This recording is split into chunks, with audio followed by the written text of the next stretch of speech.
Well, ladies and gentlemen, boys and girls, everybody from all around the world, hello and welcome to another episode of The Welch Report with me, your host, Jean-Luc Welch. Let's make some noise, everybody.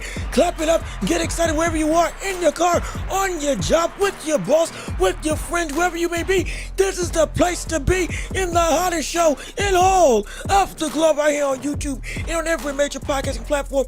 Imagine, we got so much stuff that we're going to be able to discuss today on this Tuesday afternoon. We do apologize for some of the late discrepancies of us being on in this later afternoon time slot. We had some difficulties with my account and with my stream. Everything wasn't working and I didn't know why, so I was all having fits all in my studio. But now we're here, now we're good, now we're fine, and now we're ready to be with you all and have an exciting show with all the entertainment, all the action, all the fun, and all the debates that you will be able to enjoy, like with Terence, Crawford, and Bruce Ennis. Yes, we have to discuss this because all of a sudden the talking points of a fight between them two potentially being down the line, a real possibility, has really heated up in the last 24 to 48 hours, with Timothy Bradley, with Bomac himself somewhat feeding the flames of saying Boots better be aware that he don't really know what he asking for if he really gets Terence Crawford to come out of retirement. Oh my! Could this lead to something in the future that we may have to look into as a potential mega fight if we see Boots continue to thrive and overcome all these obstacles at 154 and beyond? And of course, we're going to still have some more stuff with the reactions, even more so to Keyshawn Davis, as some people are not liking the way that he's moving after his move of ducking Shakur Stevenson. Some stuff with Shakur Stevenson in his career going forward. Again, still asking the questions, what's next, where is he going to go? Devin Haney with his fights that he's trying to get, what's with Liam Paro. Now, and now it seems like we're asking more questions as to, well, who the world's going to be the guy that Devin Haney fights to defend his title going forward, at least at this point in time. We got all that and more that we will be discussing with you all today, as well as other topics, other fights, Rolly versus Tio, some heavyweight action if we have time to get into it. All of that with you to witness and enjoy and discuss with us today. And we appreciate you joining us on our live stream. And if you haven't already, go ahead and subscribe to the channel. That's right, come on. Be a part of the hottest show on the globe. Join our empire and join our community. Subscribe to the channel. Hit the subscribe button. Hit the notification bell so you know whenever we post right here on YouTube, and so that you never miss a date and never miss a moment of what we got going on right here on our show. One like makes a world of difference, so please hit the like button, smash it, uppercut it, do whatever you got to do to make sure that you hit the like, because one like helps us to push our show to all the masses all around the globe. And please be sure do the two most important things, which is, if you can support this channel, we got Cash App and PayPal, links down below in the description, super chat, super gift, stickers, super thanks, all that stuff that you can help us help invest into our show, alms to the empire, as we call it, to help me to pay some bills, because Lord knows I got them, and also to help us to go through and invest back into the show to make it better for you all to witness and enjoy and to listen and watch all across the globe. And the other most important thing is to simply share the show with everybody that you know, so we can keep on building up this empire together and growing as a substantial community, all with you at the helm as a driving force to spread the love that this show is trying to bring to the masses all across the globe. Oh, and we're available on every podcasting platform, Apple, Spotify, you name it, we're there. And if we're not, tell us. We'll get there absolutely. And rate us 5 stars here too. But with all that being said, we have a jam-packed show to discuss today. We got a whole bunch of content, and we want to hear your voices in the chat to see what you have to say. So without further ado, we got boxing to cover. We got sports to delve into. We got to make up for lost time. So it's time for us to do what we do best, which is to entertain the masses. And it's time to step into the ring. Oh yes, ring the bell. Let's get it started. Round 1 of this show going underway with our first topic of discussion, which is what I'm going to be leading off with: Boots versus Bud. Well, Bud versus Boots, poking the bear, as you can see with the thumbnail, as you can see with the title card, as you can see with the discussions in the past 2 days. We've all of a sudden revamped into a very deliberate discussion of Boots versus Bud Crawford, if that fight will happen or not. couple of months ago, we were saying it was a pipe dream. He's done. He's not really wanting to do anything. Everybody is really set in stone. Go make your own career. Do what you need to do, because Boots is long gone, and you're just trying to catch it to his domain of greatness. But now, it seems like, at least the people that are working with Bud, at least the people that are around Bud, there's been some concern. This brother may legitimately be looking for a reason to come back into boxing. And if so, Boots may be the only reason as to why. And if that is the case, with the way Boots has been talking, specifically with that interview when he went on Gilly the Kid, I believe it was Gilly the Kid, on his podcast, that one interview has started to be connected in two other dots by the rest of the boxing public that has us saying, especially with the recent interview that we had with Bo Mack a couple of days ago, maybe this is a likelihood that we may actually see something take place. Hey. Hope may not be lost, that we may actually have a big fight on our hands. And I'll tell you why as we go through and read your chats and discussions. Like with Beach Skull, how you doing? Good to see you. Thank you so much for tuning in to our show. Salute to you and everybody else that's in the chat with us on today. If you have a car that's worth $1 million and you go to the dealership, they say we'll give you $100K, but you take the $100K for the relationship and opportunity.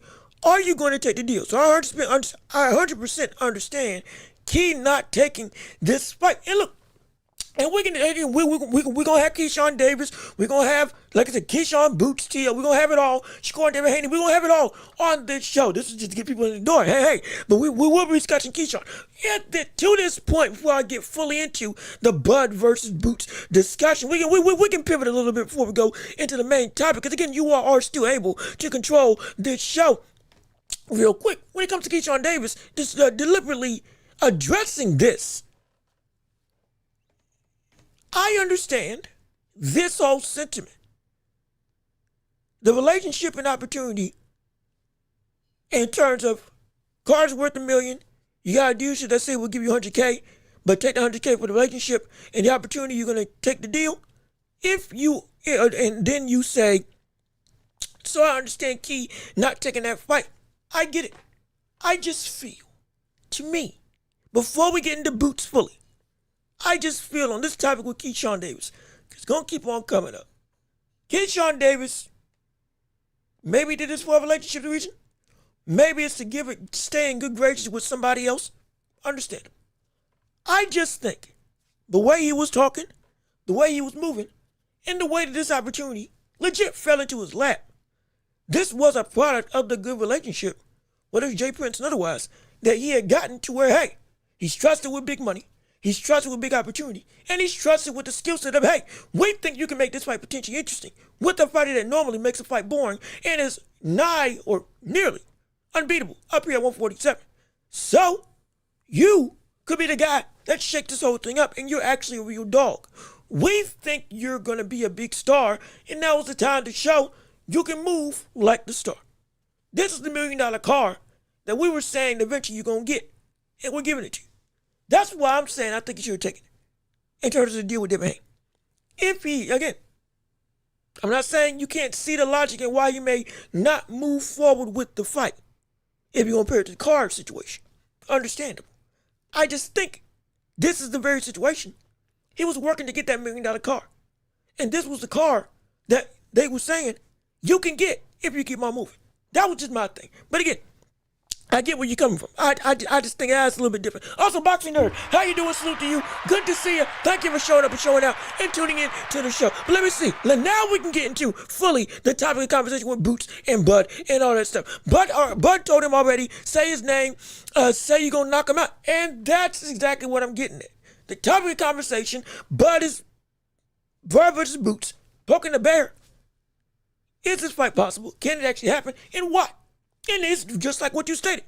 Poking the bear is the exact reason that we could get this fight with Terence Crawford and Boots Ennis as an actual fight to happen within the next 2 years. And I emphasize within the next 2 years for a good reason, because Boots versus Bud, the only way this fight can even be feasible of happening is if it happens within the next 2 years. I'll say that before I say anything else.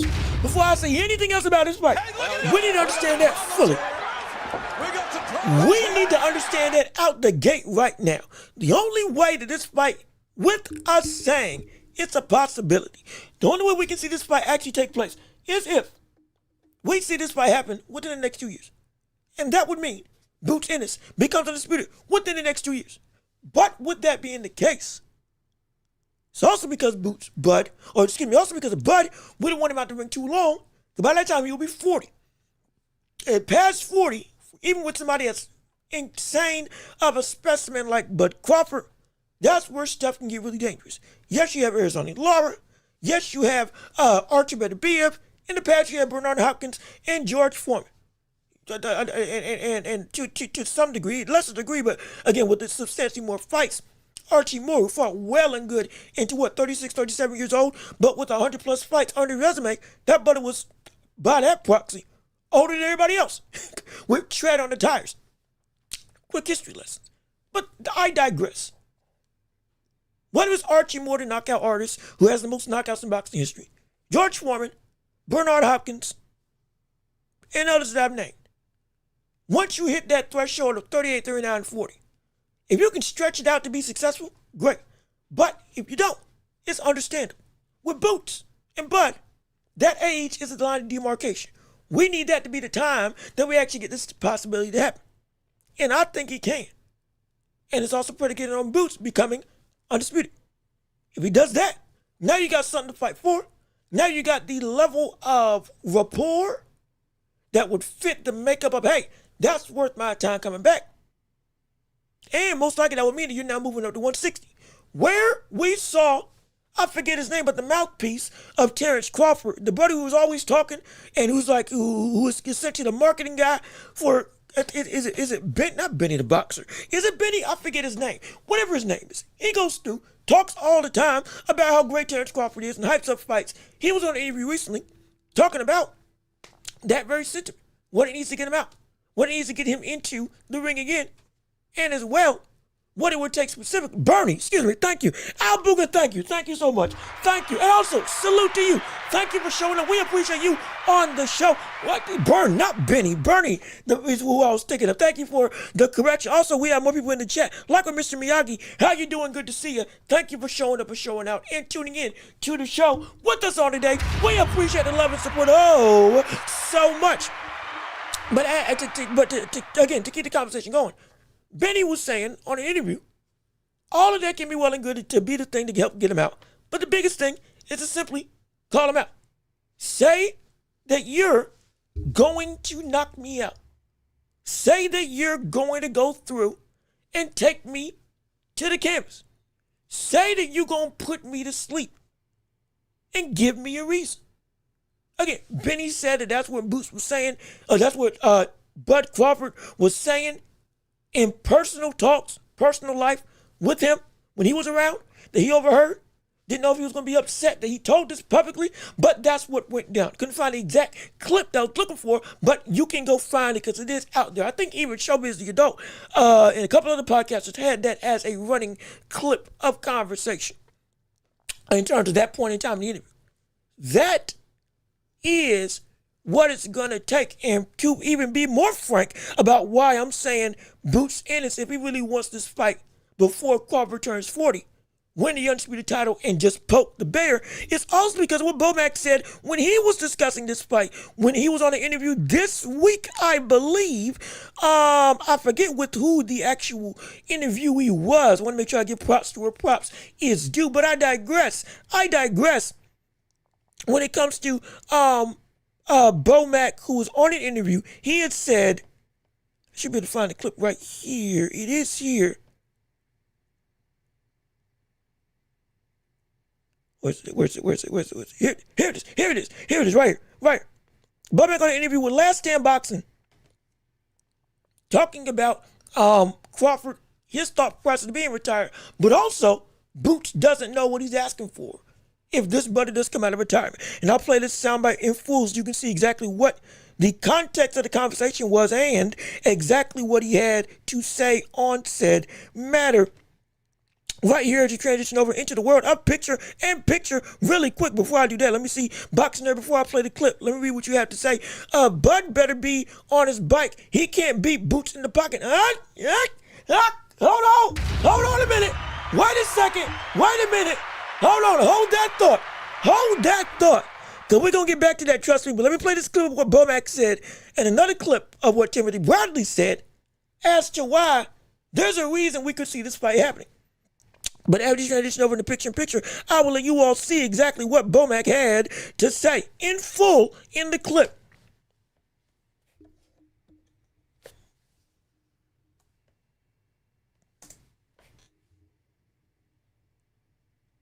If it'll play. Will it play? Hello? Wait a minute. Hold on. Hold on. Wait a minute. Hold on. Time out. Wait a minute. Hold on. Mulligan. Sorry. Didn't load it up correctly. Hold on a second.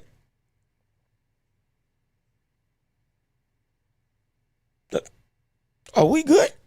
Hold on now. Don't do this to me. Wait a minute. Don't do this to me now.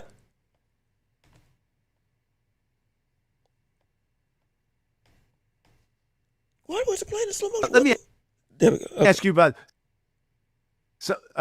Boots for. My gosh, either they recorded this in 4K or my internet. No wonder. It's too hot. No wonder. There we go. Okay. See, I be forgetting. I got a lot of tabs on my computer. I be having stuff open, and because I'm trying to research. My bad. Mulligan. Everything's closed out now. Now we're good. And we should be able to play pretty clean. Prayerfully. Minute, because I'm sure you saw. What did you think? Oh, gosh. Okay. Hold on. We're not going to. Let me. See, this is part of live television. We're not going to let you all hear this choppy stuff. I'm going to get that clip fixed. I'm going to get that clip done right. I don't know why it ain't doing what it's supposed to do. My apologies. As I fix this in the background, I'll give a summary of what he said in regards to the conversation that he had in that interview. We heard Bomac say that Bud, if he fought Boots, would be able to take him out. But if he fought Boots, Boots does not know really what he's asking for if he steps in the ring with him. Again, summarizing what we would have heard in said clip. If we saw Bud fight against Boots, Boots does not understand truly what it's going to be if he steps in the ring. And Bomac is saying, you're doing good in your career. You're doing great. You're moving forward. You're doing some phenomenal work. However, you are not there. And you better hope this cat does stay retired. Because if he comes back, you really don't want these problems that you think you're prepared for. And we'll stop all this momentum in a heartbeat. Again, paraphrasing Bomac's words that was said in said interview. Which again, you can look it up for yourself, as I don't know why we are having such technical difficulties on this particular instance when it comes to the channel as a whole. I don't know why my stuff is stuttering. Normally everything runs smooth. But we will get that fixed as I'm talking. The biggest thing that we just have to understand, there is sentiments that Bomac, even though Bud is retired, Bomac's incredibly confident, essentially saying to the public and to Bud directly, you better not poke the bear. Because if this brother does come back, all this John that you discussing, he'll shut this up. And he's been content with retire. This is Bomac that we're talking about. This is the brother who, again, he knows Boots is done. He admitted it on that very interview. Boots is done. He's content. Doesn't want to run and don't feel like fighting no more. But if you do get him back, I'm 100% confident. More than just he's my guy. He'll stop you. And you don't know what you're asking for. And you're not ready for what exactly this guy is because of what you don't have in your own ability of fighting at this current elevated state. You still ain't where you need to be. That was Bomac's words in that interview. That speaks confidence. That's a lot of confidence, more than confidence. But that's a threat. If we're gonna be anything, if we're gonna be more than anything, that's a threat. Let's keep it a buck. That is a threat. That's a threat. If you come through and do get him to cross that line, we will win. That's essentially what Bomac was saying. Yeah, you sell and fight. Sure, we get that.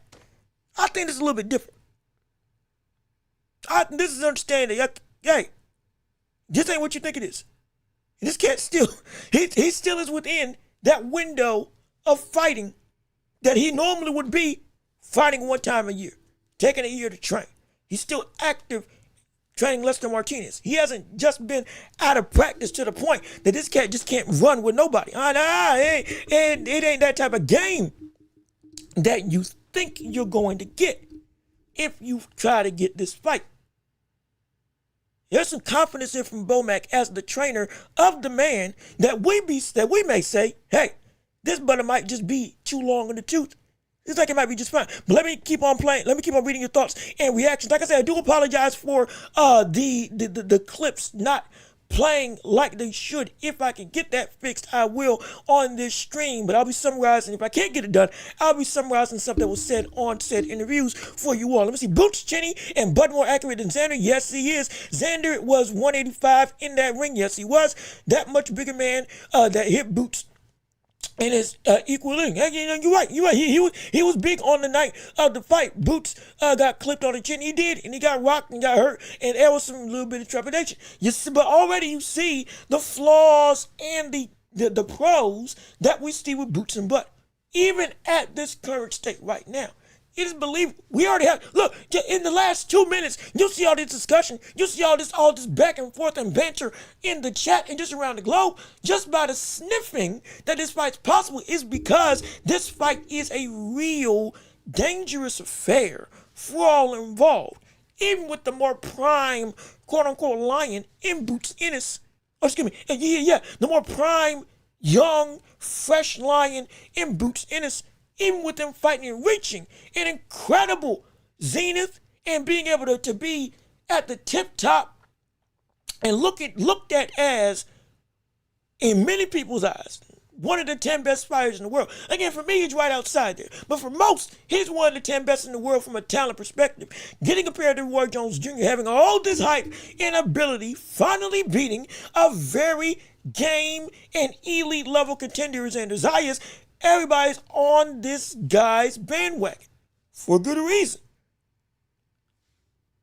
But this is still, flaws are the name of the game that can lose him this fight. And are his flaws, if he fought against Boots, or excuse me, if he fought against Bud, big enough that Bud will be able to go and say, hey, I told y'all there's levels to this. Potentially. And there's none even more so tells this story from Timothy Bradley, and I will attempt to play that clip on here with you all to be able to see and listen to. If we can't get it fixed, I'll explain exactly what he says afterwards. But hold on a second before we even continue. We got paid, ladies and gentlemen. Matt Borgerson, welcome to the show. We appreciate you with the $5 super chat on our live stream today. Yes, sir. We appreciate the Arms to the Empire and all the support that you give to the channel. And anybody else who wants to give, again, you can give through Super Chat or PayPal, Cash App, anything that you can do to help us support this show, or simply just share the show with the world abounding so we can keep on growing this community and growing this empire together. But we thank you again for the $5 super chat. Matt Borgerson, let me see what you had to say. I thought this was debunked by Crawford and Tim Bradley, Sean Porter, and everybody in his camp. Just because someone trains in the gym doesn't mean anything. Now, yes, you're right. It was, absolutely. We are not using the training footage of what we saw with Crawford as to why this is a discussion again. This is heating up because all of a sudden, Bernie, the buddy who works with Crawford, and Bomac, and Timothy Bradley, all three were saying somewhat the same message. Crawford's retired. Crawford's done. But There is a way to get him out of retirement, and that is to poke the bear, call him out, and say directly his name. I will knock you out. Yeah, we heard Boots say, we heard Boots go through on Gilly's podcast and say he'd be easy work. He'd be easy fodder for the likes of Boots to be able to take out. That's fine. We talking deliberate, blatant, complete, and outright confidence. You say my name and you say, I will knock you out. That's the way that we can get it done. And that's the way you can get me out of retirement. Get under his skin. Get Crawford feeling disrespected. Not in the way of his career. Oh, every win just ain't good enough. No. We talk about disrespect at the core of Crawford. You hit Crawford where it hurts. And he said this publicly. Again, he said this to David Haney on a phone call that we saw recorded. Tell him to come and say he'll knock me out. Don't beat around the bush. Tell him those words and to tell me he will knock me out. You say that publicly. We can get something checking right now. That's Crawford's words. That's not mine. Bernie emphasizing the sentiment.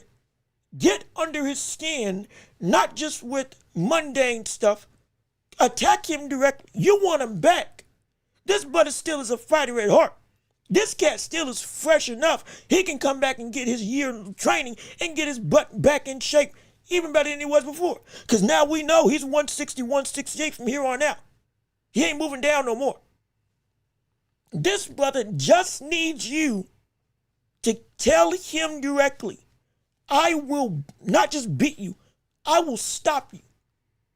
Now put an end to all this. And he, because of how he is built, again, this is Bernie's own words. That will be the thing that pushes him over the edge. You gotta make Bud feel upset. Disrespected on a personal level, not a career level. This cat is challenging, not my legacy. He's challenging me as a man. That's essentially what Bernie said.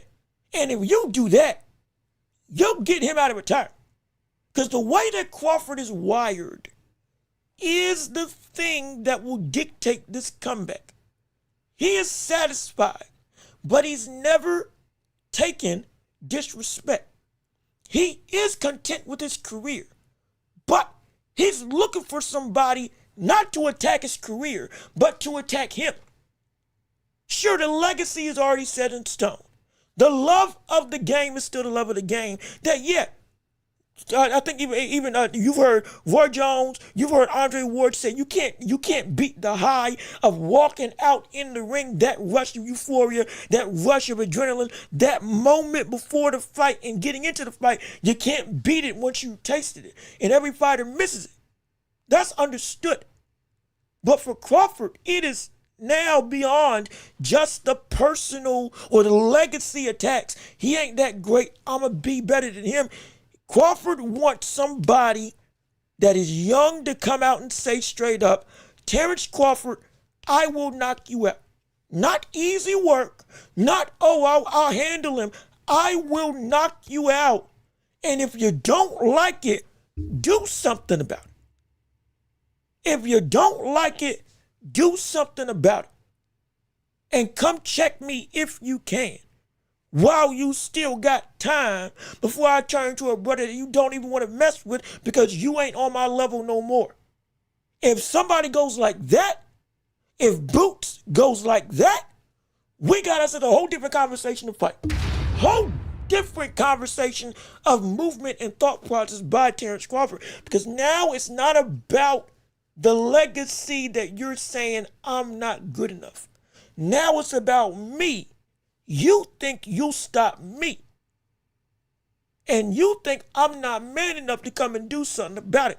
Now, because of how Crawford's been wired, because of how competitive Crawford is, because of how not unhinged, but so energetic at the thought of wanting to go and prove somebody wrong. He stated that himself. His whole life he's been fighting.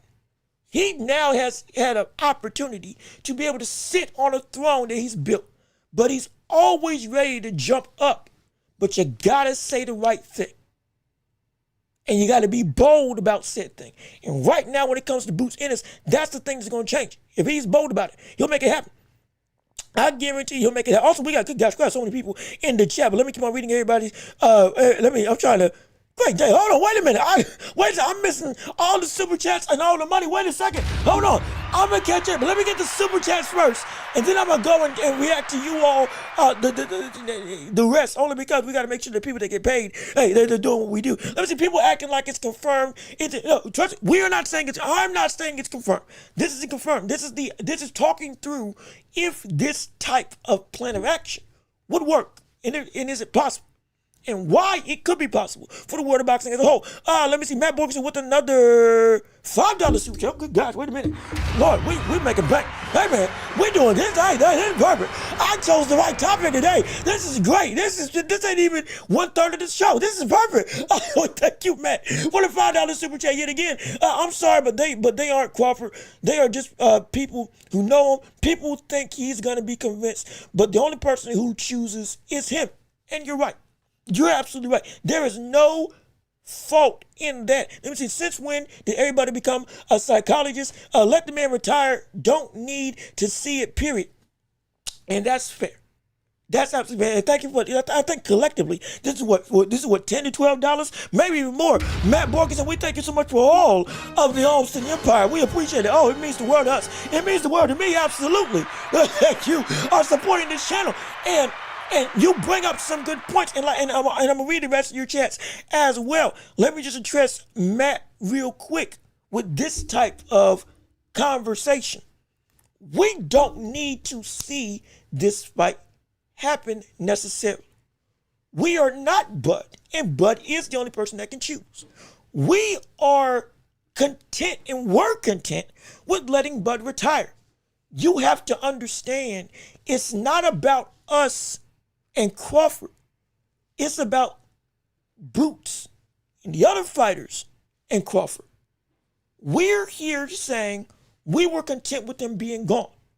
We are now hearing Boots throw slight jabs, Boots throw slight shots, Boots himself acknowledged by Terence Crawford, and Crawford saying, hey, brother, why are you coming at me like that?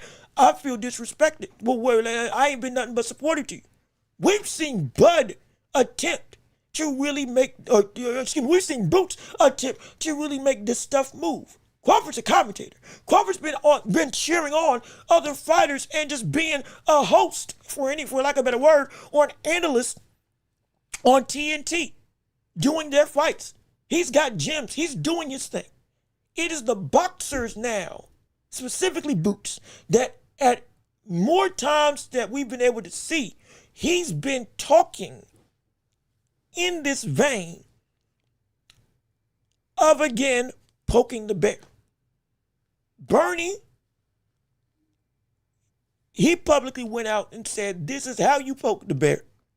And Bomac is saying, you need to be careful if you poke this bear, because he is retired, but he's willing to come back. That is the story of the day. And that's a bigger jump than what we had earlier in the past, when initially it's a fight that would never happen. It's a pipe dream that we'll never see take place. And it is going to be, a dream matchup that we'll always have asking, but never really have something taking place, because we know this is the name of the game. Bud is done. Boots has moved through his career. All well wishes. We see what happens. Now it's starting to turn into a different conversation, because now the heat's getting turned up, and the people connected to Boots, the people that are connected to Bud, are now the ones that are acknowledging, hey, we've heard this noise. We've heard these sentiments. We've heard what Boots has said. And now, from us being quiet to us saying, hey, he's retired, let him enjoy it, now we're starting to say, we're around this cat and we're telling you he is retired, he is finished. However, which wasn't a part of the conversation before, the word however was not involved in this. However, if you keep moving in this way, there's an opportunity we can get some stuff shaken. This isn't me trying to say that this is what's going down. We are at a different point in the conversation. We have shifted, and that's what's getting scary. And we've seen other fights build up just like this where things have shifted. That's the thing. That's the whole point. The whole point. Oh, excuse me. I'm sorry about that. I apologize for that. The whole point isn't just the conversation to have a conversation. We have moved to a different demographic of conversation entirely. From dream fight to acknowledgement and now outright warning. Warning. Now we're at, you ever seen, we talk about lions, but you ever seen, you on the street and you got somebody coming through and they just rocking, like they doing their thing, and somebody coming through, I'm big bad and all that stuff, and the dawn of the block or the run of the block, they going and they just still chilling. We see it in movies all the time. Got the big bad villain going up, hey, this guy's up here, or even Kung Fu movies. Hey, everybody likes a good Jet Li or Bruce Lee or any of those Jackie Chan or any of those types of movies. Love them. In those Kung Fu movies, the biggest dude normally don't move. And if he ain't bothered, the people ain't bothered that are under. If he ain't bothered the people around him, they ain't saying nothing. And then you got somebody coming in, they making noise, they trying to shake up, they trying to go and mess some things around, change some stuff around, and it's like, I'm the big bad, I'm still unmoved. It ain't fazing me. Now all of a sudden you start talking reckless and you start doing some demonstrative stuff, and suddenly the people that are under the big bad villain, they start coming out and saying, hey brother, we've seen what you've been doing. We've heard about your actions. We've seen the stuff you've been able to accomplish thus far. Props to you. You ain't ready for that level yet. Just be careful. We ain't gonna mess you up. We ain't gonna touch you. But just be careful. Because if he does choose to come down here and answer your call out, you're gonna be in trouble. This is just a warning. You have our attention. More than just, we know you exist. Now we are keeping an eye on you. We're not going to do nothing necessarily, but you got our eye on your tracking career. Perfect example. You want another one?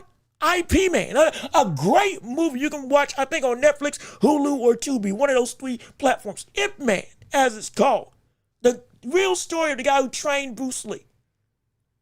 One of the biggest segments in the movie, Butter comes in and messes up every single dojo around Japan. I believe it's Japan.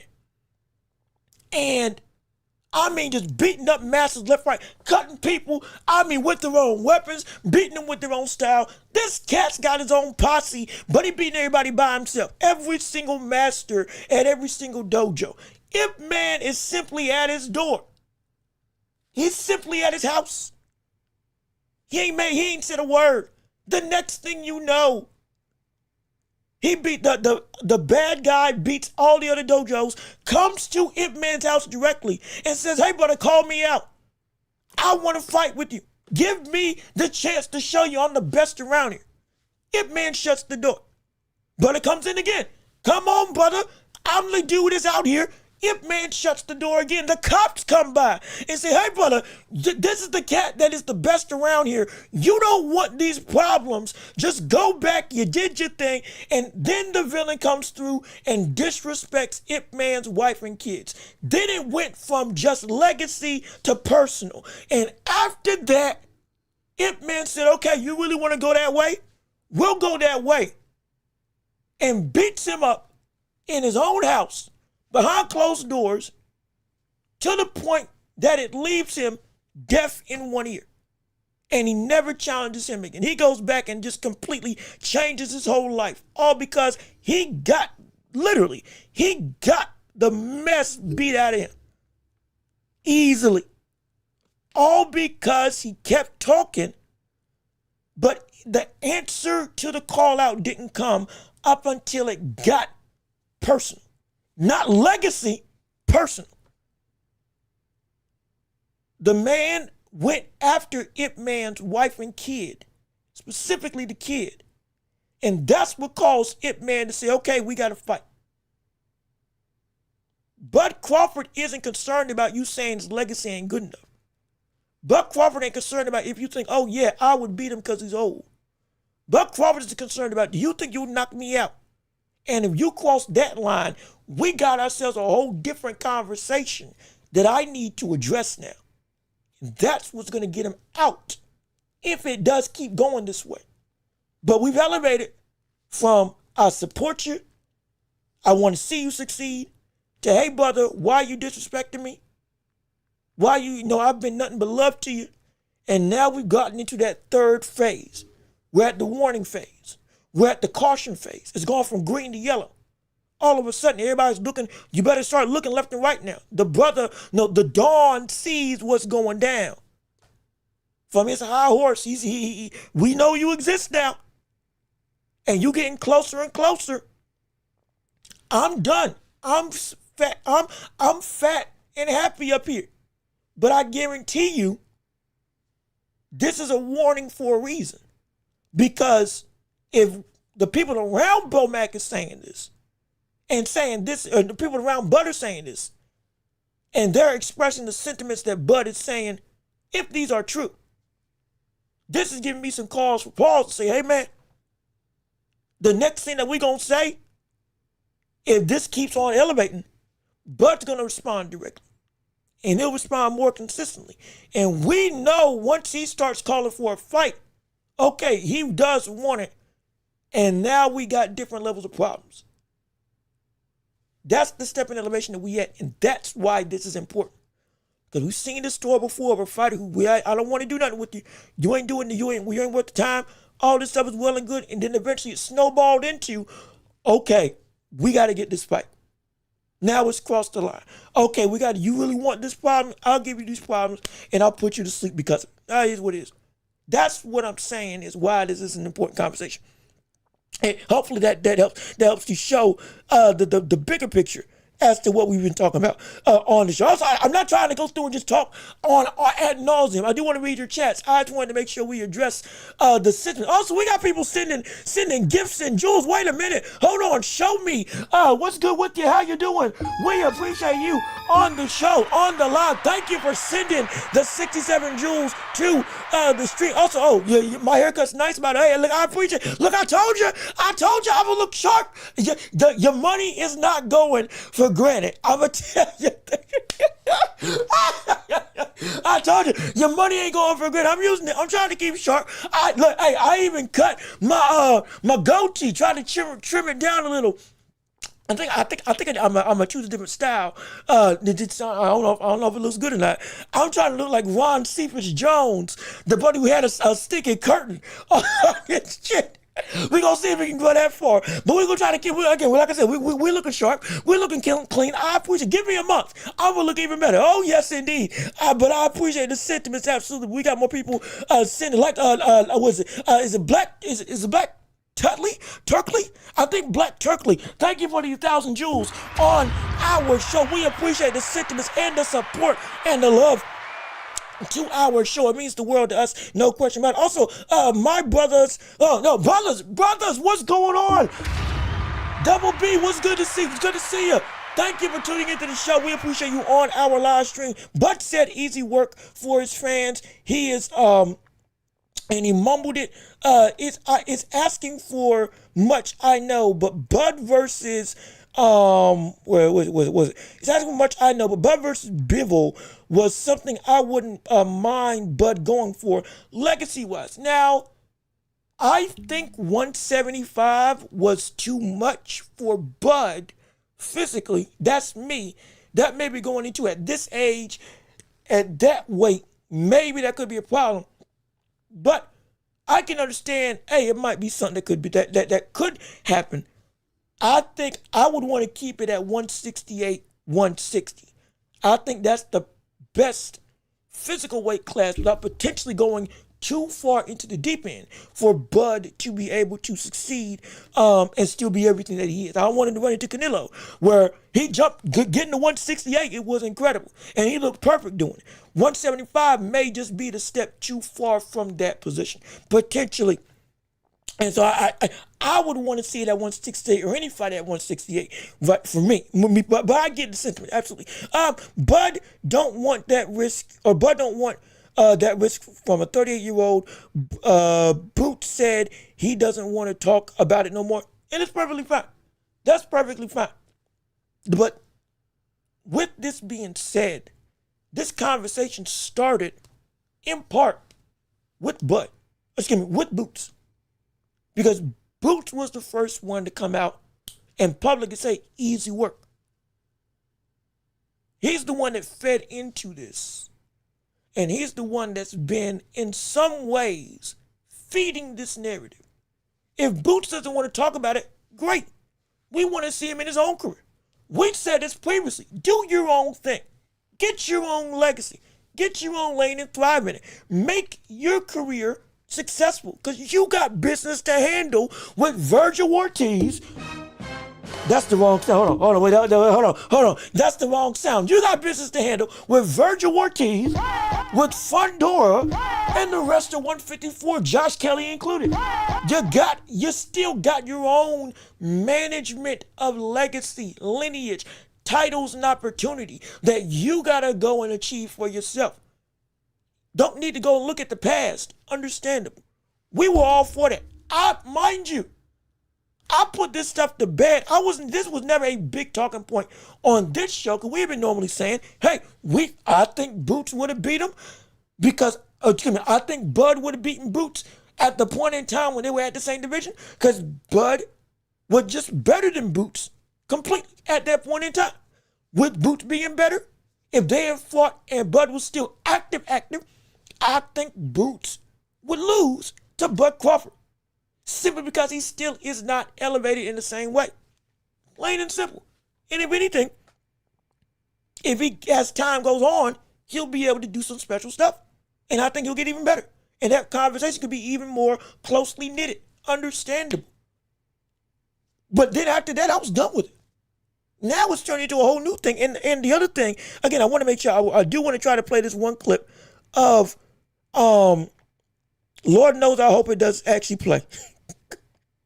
Because if it doesn't, I'm going to be incredibly hot and frustrated, because I do not want to have myself looking like a fool again, not being able to get these clips that I have set aside for this show to play for y'all to hear. But Timothy Bradley echoed some similar or dangerous sentiments in regards to this whole conversation, with the fact that there's the whole point and reason as to why this fight is so dangerous is because who Boots is right now, even as an elevated fighter, even as somebody who is certainly still successful, still phenomenal, still is one of the best, outright physical talents we got in the boxing world today, you ain't where you need to be technically, if you did get in the ring and fighting right now. And if you don't believe me, I will let Timothy Bradley tell you this whole sentiment in his own words as we transition over into picture-in-picture really quickly. Let me just make sure this clip is going to play this time. Let me make sure. Eat the damn Philly cheese. I'm going to make sure this thing actually works correctly. He going to beat the Philly cheese. Don't blame me. Crawford going to beat the damn... It's not my fault. This ain't my fault. But I'm going to play this clip of Timothy Bradley. This will be the last thing on this, the bulk of the Boots Crawford conversation before we move forward into other discussions as well. But let me transition over right now to let you hear what he has to say. Please work. I'm going to say that. Please work. Come on. I did everything right? We should be good? We should?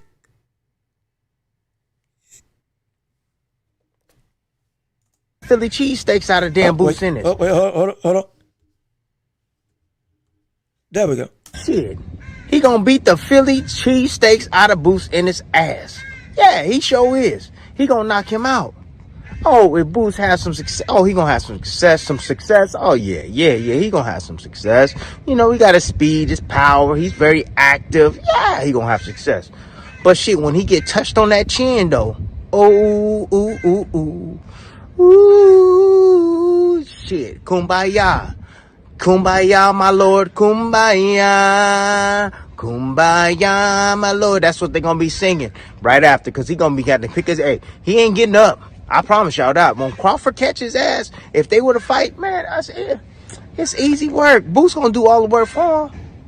Boots gonna set himself up, all that lunging and shit that he does. See, I'm telling y'all, man. See, when you're fighting Crawford, you gotta be patient. You can't be making all them damn mistakes. When you're fighting Shakur, you can't be making all those damn mistakes. You can't. The more mistakes you make, the more they're gonna make your ass pay. And Boots with all them damn mistakes and, you know, his giggly ass, you know what I'm saying? Because he always try to, I gotta get to it. You know what I'm saying? If he learned how to calm the hell down, he might have a chance. But shit, you know, he don't know how to calm down. He don't fight discipline. He don't. He always rushing everything. It's the Philly in him, you know? So if they were to fight, that's fucking easy work. Terence Crawford, stoppage, knockout, brutal ass knockout. Shit. Top 10 ESPN. Shit. Highlight reel. Shit. That thing will be everywhere, man. Be memes everywhere around the damn world. Yeah, but shit, Boots ain't got shit that Crawford needs. Nothing at all. No.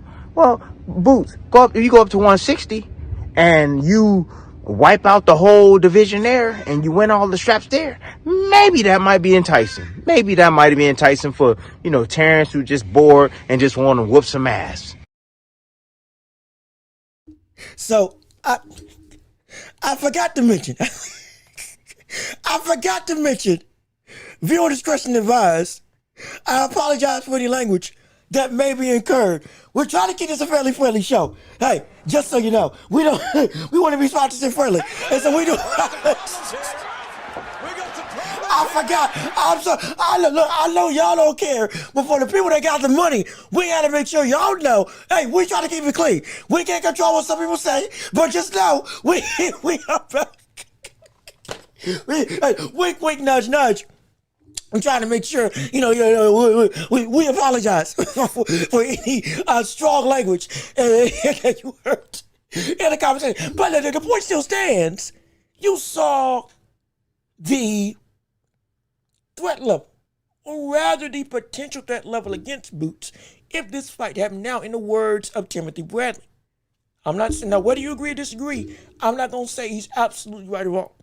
But this is the biggest thing about the fight itself that makes this a believable fight if it was to take place. We understand now, hey, if it happens, it happens. If it doesn't, it doesn't. We're at the warning stage. Moving forward, we'll see what takes place. But if it did happen, that's the biggest reason why this fight is so potentially exciting. Because there's a real way with Boots and Bud in the ring within the next 2 years, which would be in the window of Crawford taking a year normally to get his body right, get his body ready to fight one time a year for a big time event. If Boots becomes undisputed at 154 or 160, next thing you know, this would be the conversation. Would Boots' discipline be the thing that fails him? That's the truth. That's the concerning truth, but that's the truth nonetheless. Would Boots' discipline be the thing that fails him based on this conversation that we had with Terence Crawford? Because that's a real thing that we have to be concerned about. We have said that Boots is better now than he was before.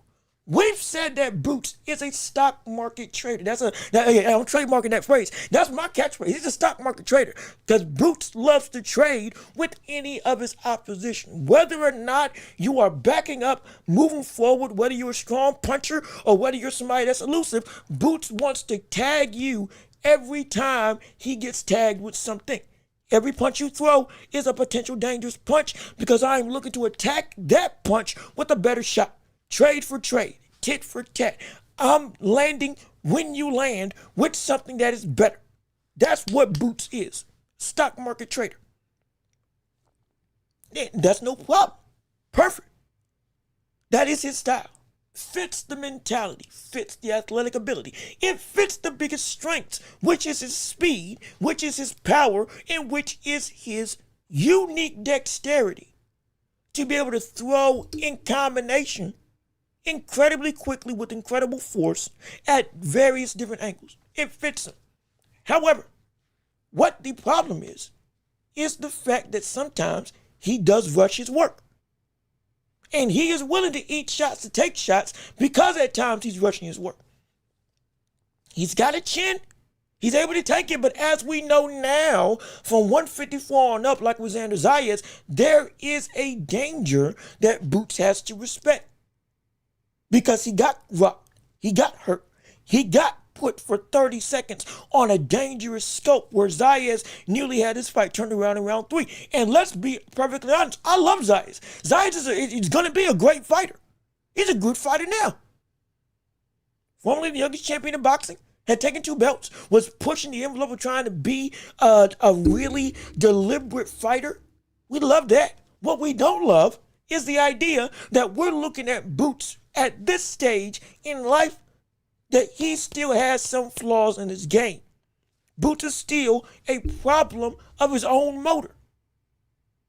He's a product of his own aggression, but he's a problem because of that same aggression to himself.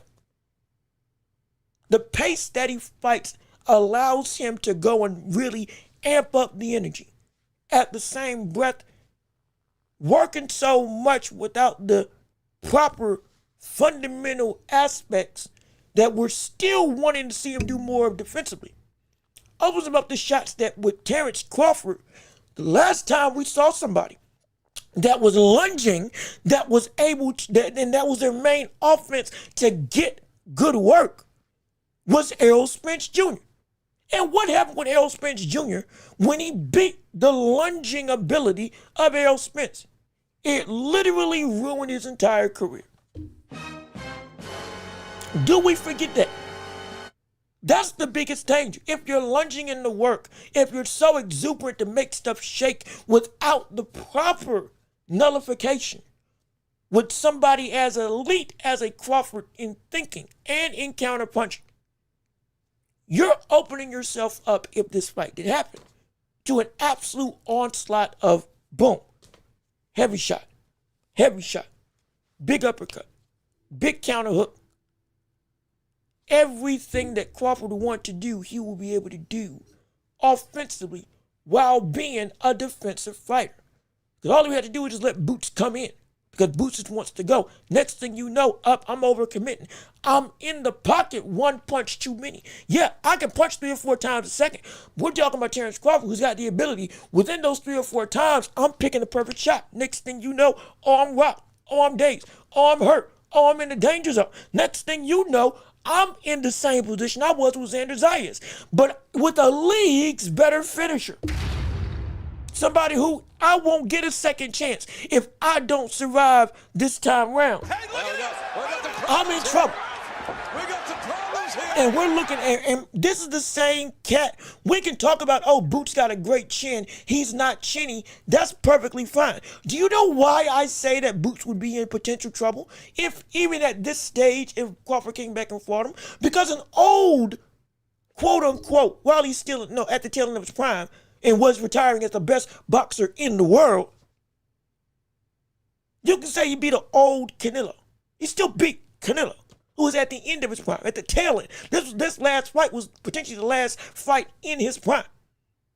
But he beat him. And if you want to hold age against it, so be it. What you can't hold is that Canelo had demonstratively, without a doubt, the best chin that boxing had to offer. Better than Tyson Fury, because Tyson Fury, we saw him get hurt, or at least knocked down. I haven't seen Canelo knocked down or hurt or rocked in the last, I think, more than half decade. During its entirety of its prime. And we saw Terence Crawford, within the dominating performance, hurt Canelo. Legit almost take him off his feet or wobble that brother significantly within the last 30 seconds of their fight. When he could have just coasted. Legit hurt him. In a way I had not even seen Gennady Golovkin hurt him in terms of Canelo. when Golovkin was in his prime, and we saw Terence Crawford hurt Canelo Alvarez, you better believe when I say that the countering of Terence could demonstrably affect Boots Ennis to Kingdom Come, I know what I'm talking about. Because he's got super middleweight level power to hurt the best chin in boxing right now. And Canelo, with all the stuff that he's had against him as a fighter on the downtrend, he still has, without question, at least in my opinion, the best chin in boxing. I don't think Boots can withstand that type of power. On top of the amount of shots he's had to eat before. And if Zayas can hurt you, it ain't just the fact that Boots can hurt Bud. Bud could knock out Boots. He could. He could. All he would need is a year to train like his normal regimen, because he's still within that window of one fight a year.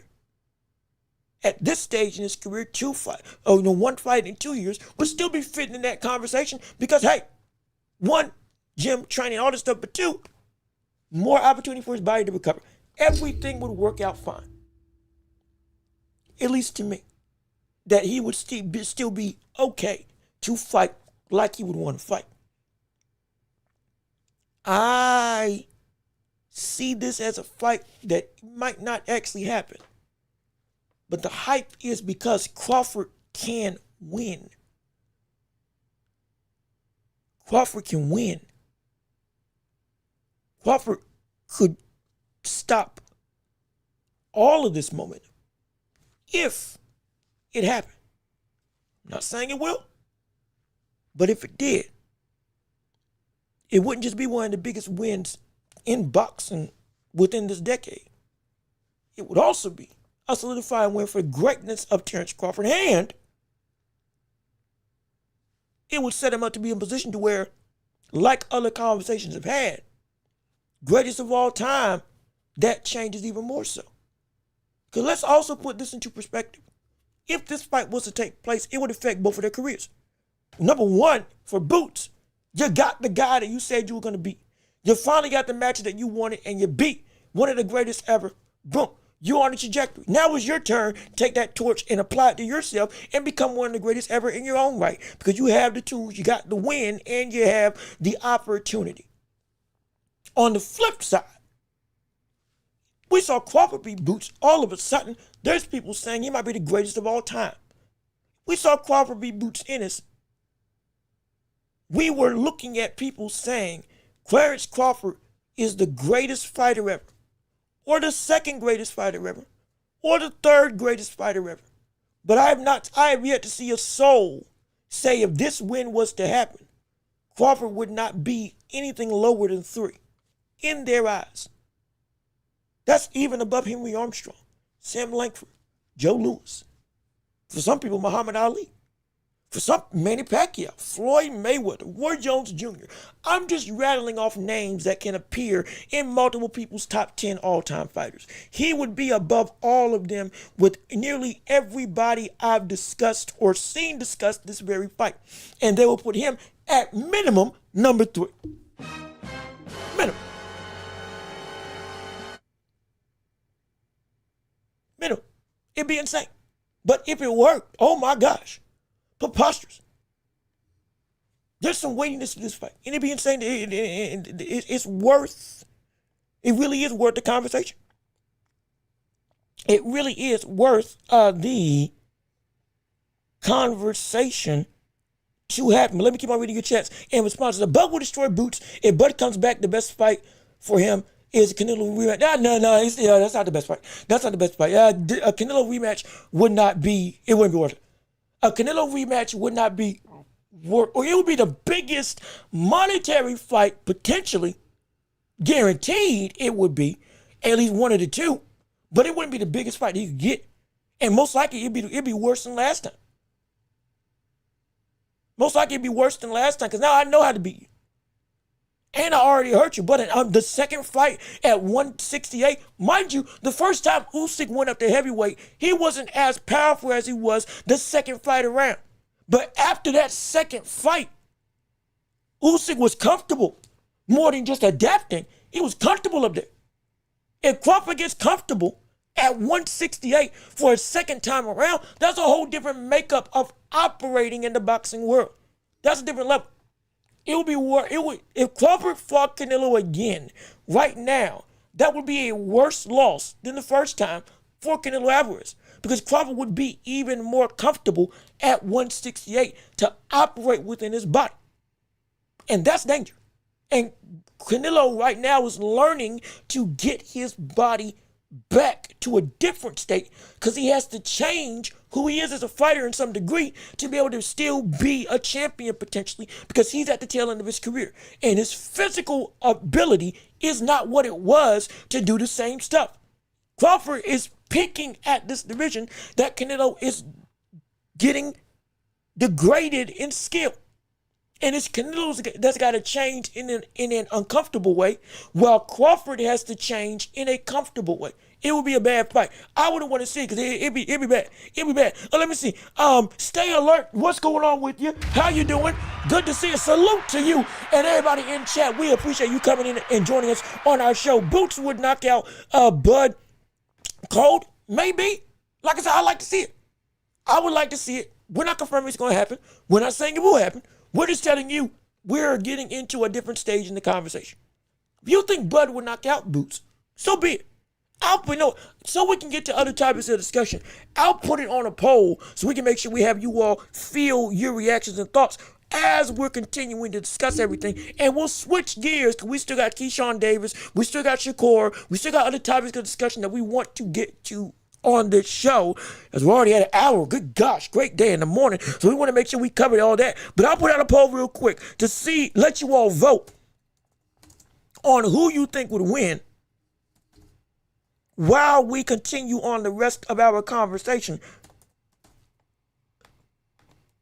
Let's see who wins. There we go. And we'll let you all vote, and we'll come back to this as we continue on our show. Bud is a prize fighter. Tell me which fight for him would make more money than Canelo. And again, you're right. That's why I said Canelo would be the most guaranteed financial amount of money he could get if he chose to come back. However, that fight as a fight would not be worth it, because it would only feed into Canelo's even more potentially washed than he was as an elite fighter at that point in time. And would people want to see it nearly as much? And would the detractions be louder? Oh, you just beat a Buddy the second time. Whoop-de-doo. That wasn't even close the first time. For the boxing public, would that be something that would be dangerous? I don't know if that's what Crawford wants to hear. That's me. Now, for him, sure, the monetary money's there. But I think he's looking for something more than just the monetary money. Because if so, he would have gladly said, hey, Canelo, you get a belt and I'll come and rematch it with you.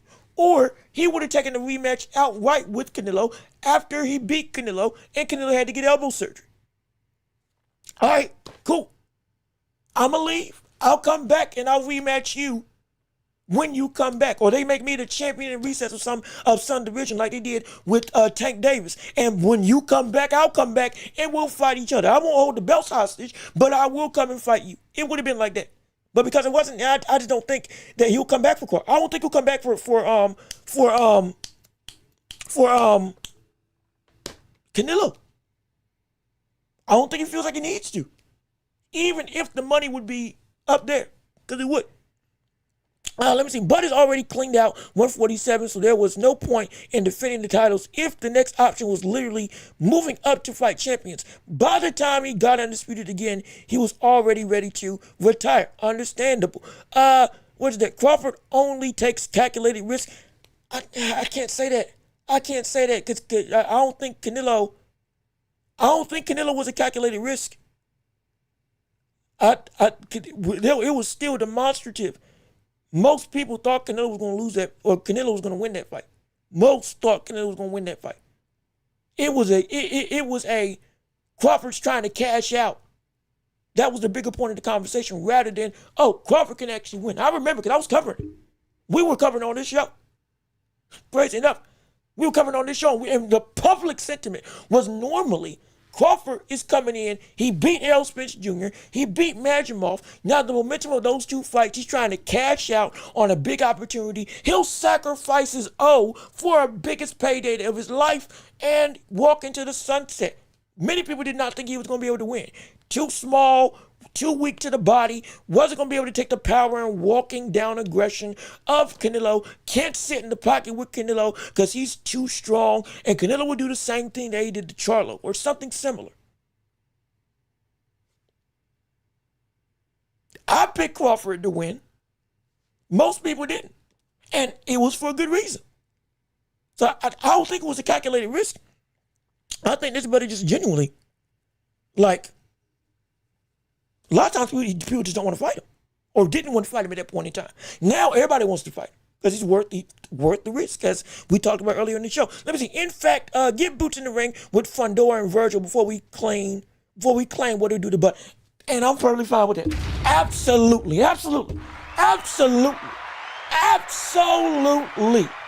Get them in the ring with Butterboot, with Fundora, Ortiz, and we can start talking more then.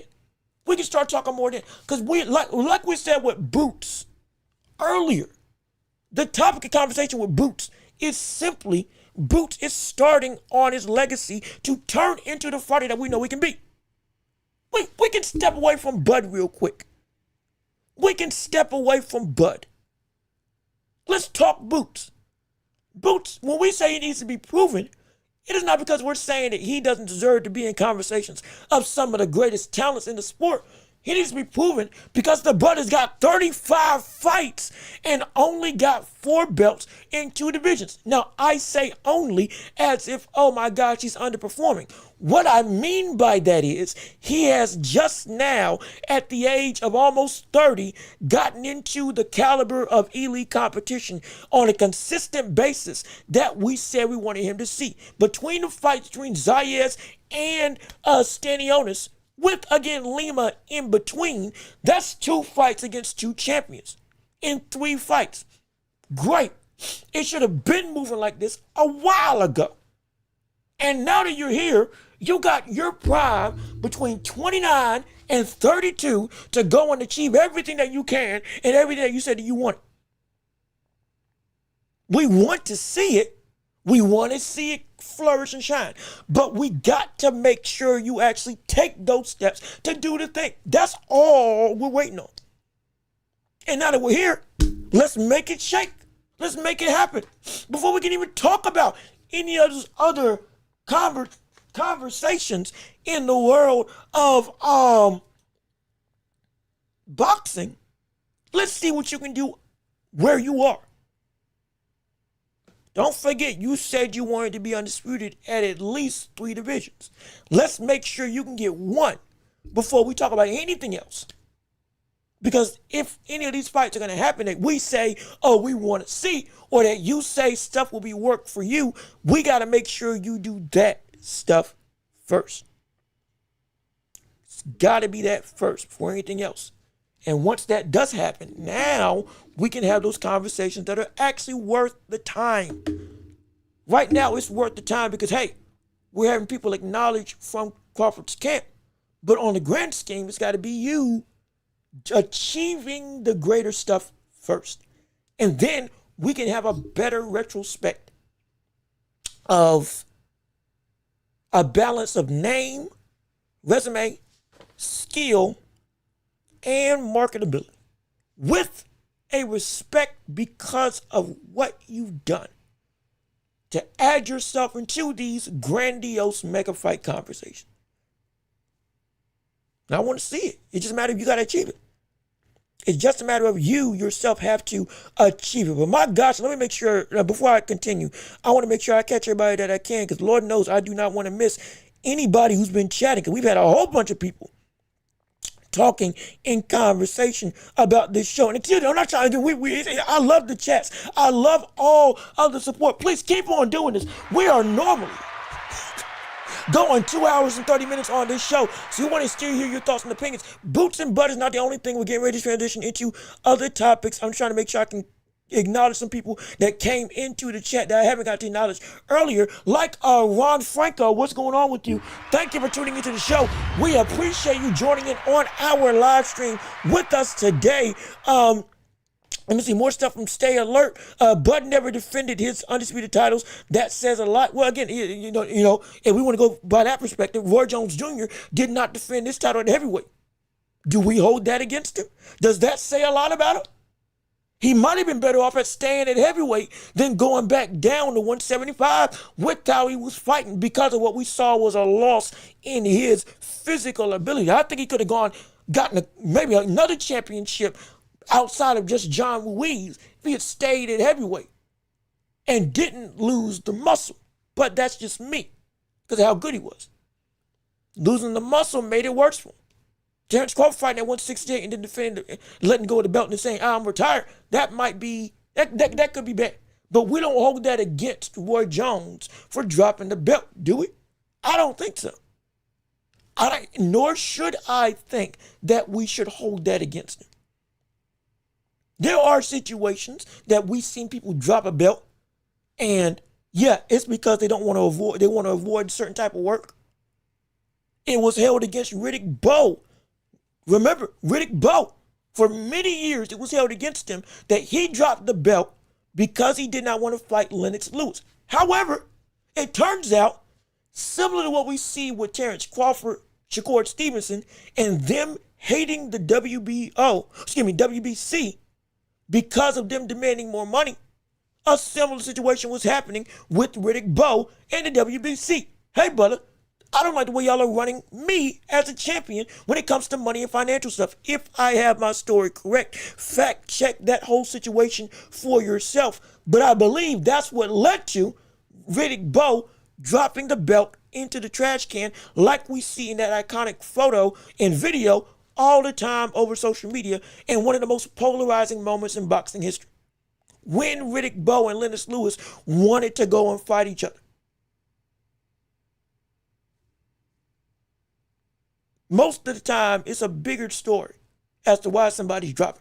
I'm not saying it's always. Be clear. I'm not saying it's always the case. Usyk, perfect example, should not have dropped his belts if he's going to keep on fighting. Because that was a clear signifier, especially with the moves afterwards, that he is not trying to fight the competition like Caballero, like Moses the Talma, like even Justice Honey if he ever gets up to the heavyweight ranks again, of Fabio Wardley. He already beat Daniel Dubois, understandable, so he doesn't need to rematch that again. But you get what I'm saying. The premise and the action subsequently that came after said premise action showed Usyk does not want to fight the elite of the elite anymore. And now the biggest opportunity that we're seeing Usyk fight at this point in time as a real discrepancy of conversation that the public has to, whether they like it or not, to legit buy into and look at as this may be the last fight of his career, is Usyk versus the Bronze Bomber, Deontay Wilder. Is it what the sixth time he said he wanted this fight, and now it's just like he's really eking towards, I'm focusing there. This dropping the belt, let me point the other way. This dropping the belt situation is not good, at least not to me. This is not good at all to me, but it's what's happening. And this is a negative example of a reason to drop the belt. Because of who now you're choosing publicly by your actions not to fight. Bowe and others, a little bit different. Crawford, a little bit different. At least from my vantage point. I'm not going to say whether my vantage point is right or wrong. Because, again, I may think it's right, but like I said, everybody's got their own opinion. I'm simply giving you a point of view to see what and why things happen. Or excuse me, to see what happens and why things happen. Because there is more to just movement than just simply somebody's ducking or avoiding, or somebody just doesn't want to have a fight. A lot of times there's a little bit more context to it. Doesn't always excuse it, but context provides a level of understanding. That's all. But now I don't think that would necessarily be against him in terms of why he would drop the belt. Let me see. That would have been Errol Spence, Jamel Charlo, and wait a minute. I'm missing something. Crawford separated himself from Charlo's entirely by showcasing his superior boxing IQ against Canelo. If only Bud went up to fight Jamel for undisputed, then moved up to fight Canelo. Now that would have changed the whole story of conversation. That would have changed everything. Good gosh, Canelo, if he had fought Charlo, when Charlo was being talked about as, I remember sitting in restaurants and people were saying, give Canelo Charlo and he'll show you a real dog. Next thing you know, he's going through and he beats him. It beats him again. And in terms of them beats Canelo after that. 2 divisions above, it's like ridiculous. If he had done that, that would have been preposterous. Good gosh, that would have been insane. That would have been absolutely insane. Let me see trying to make sure I catch. Somebody asked the question.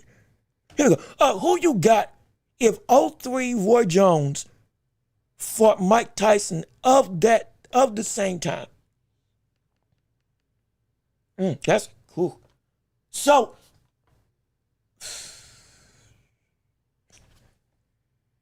what did Mike Tyson look like at that point? Let me see. 02, 03 Mike. 02, 03 Mike. I gotta. Was this bald Mike or was this buzz cut Mike?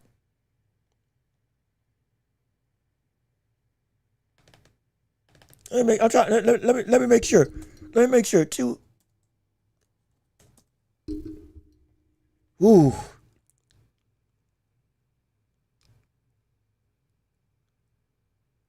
So,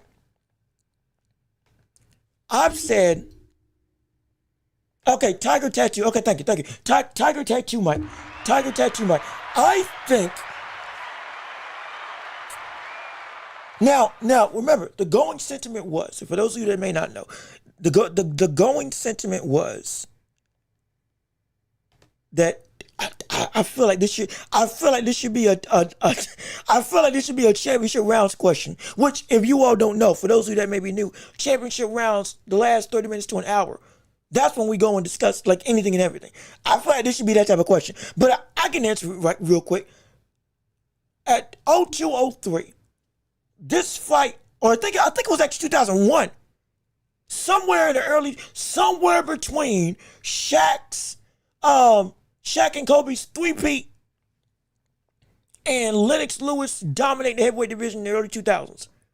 Mike Tyson and Roy Jones Jr. were supposed to fight each other in one of the biggest fights that would have been of that year, of the last 10 years, if it had actually taken place, when Roy came up to heavyweight. It was supposed to happen, but talks fell through. I would have picked Mike to win, even though Mike was I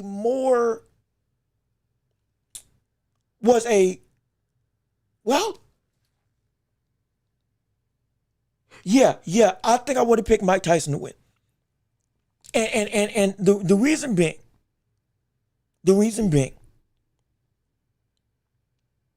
beyond just the chin that would have been a concern for Roy Jones Jr., I would have picked that fight for Mike because of what we saw when Mike fought Roy, was it 6 years ago, at 54.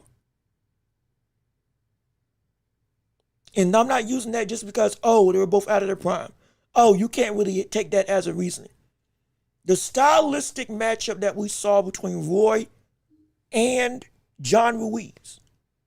Speed, get out the way, you're too quick, you can't get to me.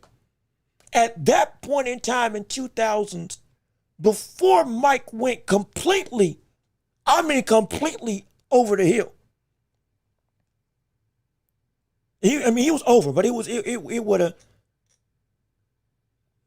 We would have seen Roy Jones Jr. had to do the same thing he did against Mike at 54, probably at that point in time as well.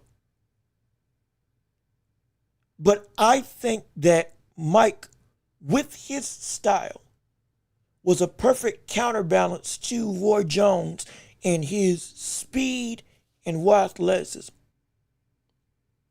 Coupled with the fact that, yeah, Roy wouldn't have been able to hurt Mike Tyson.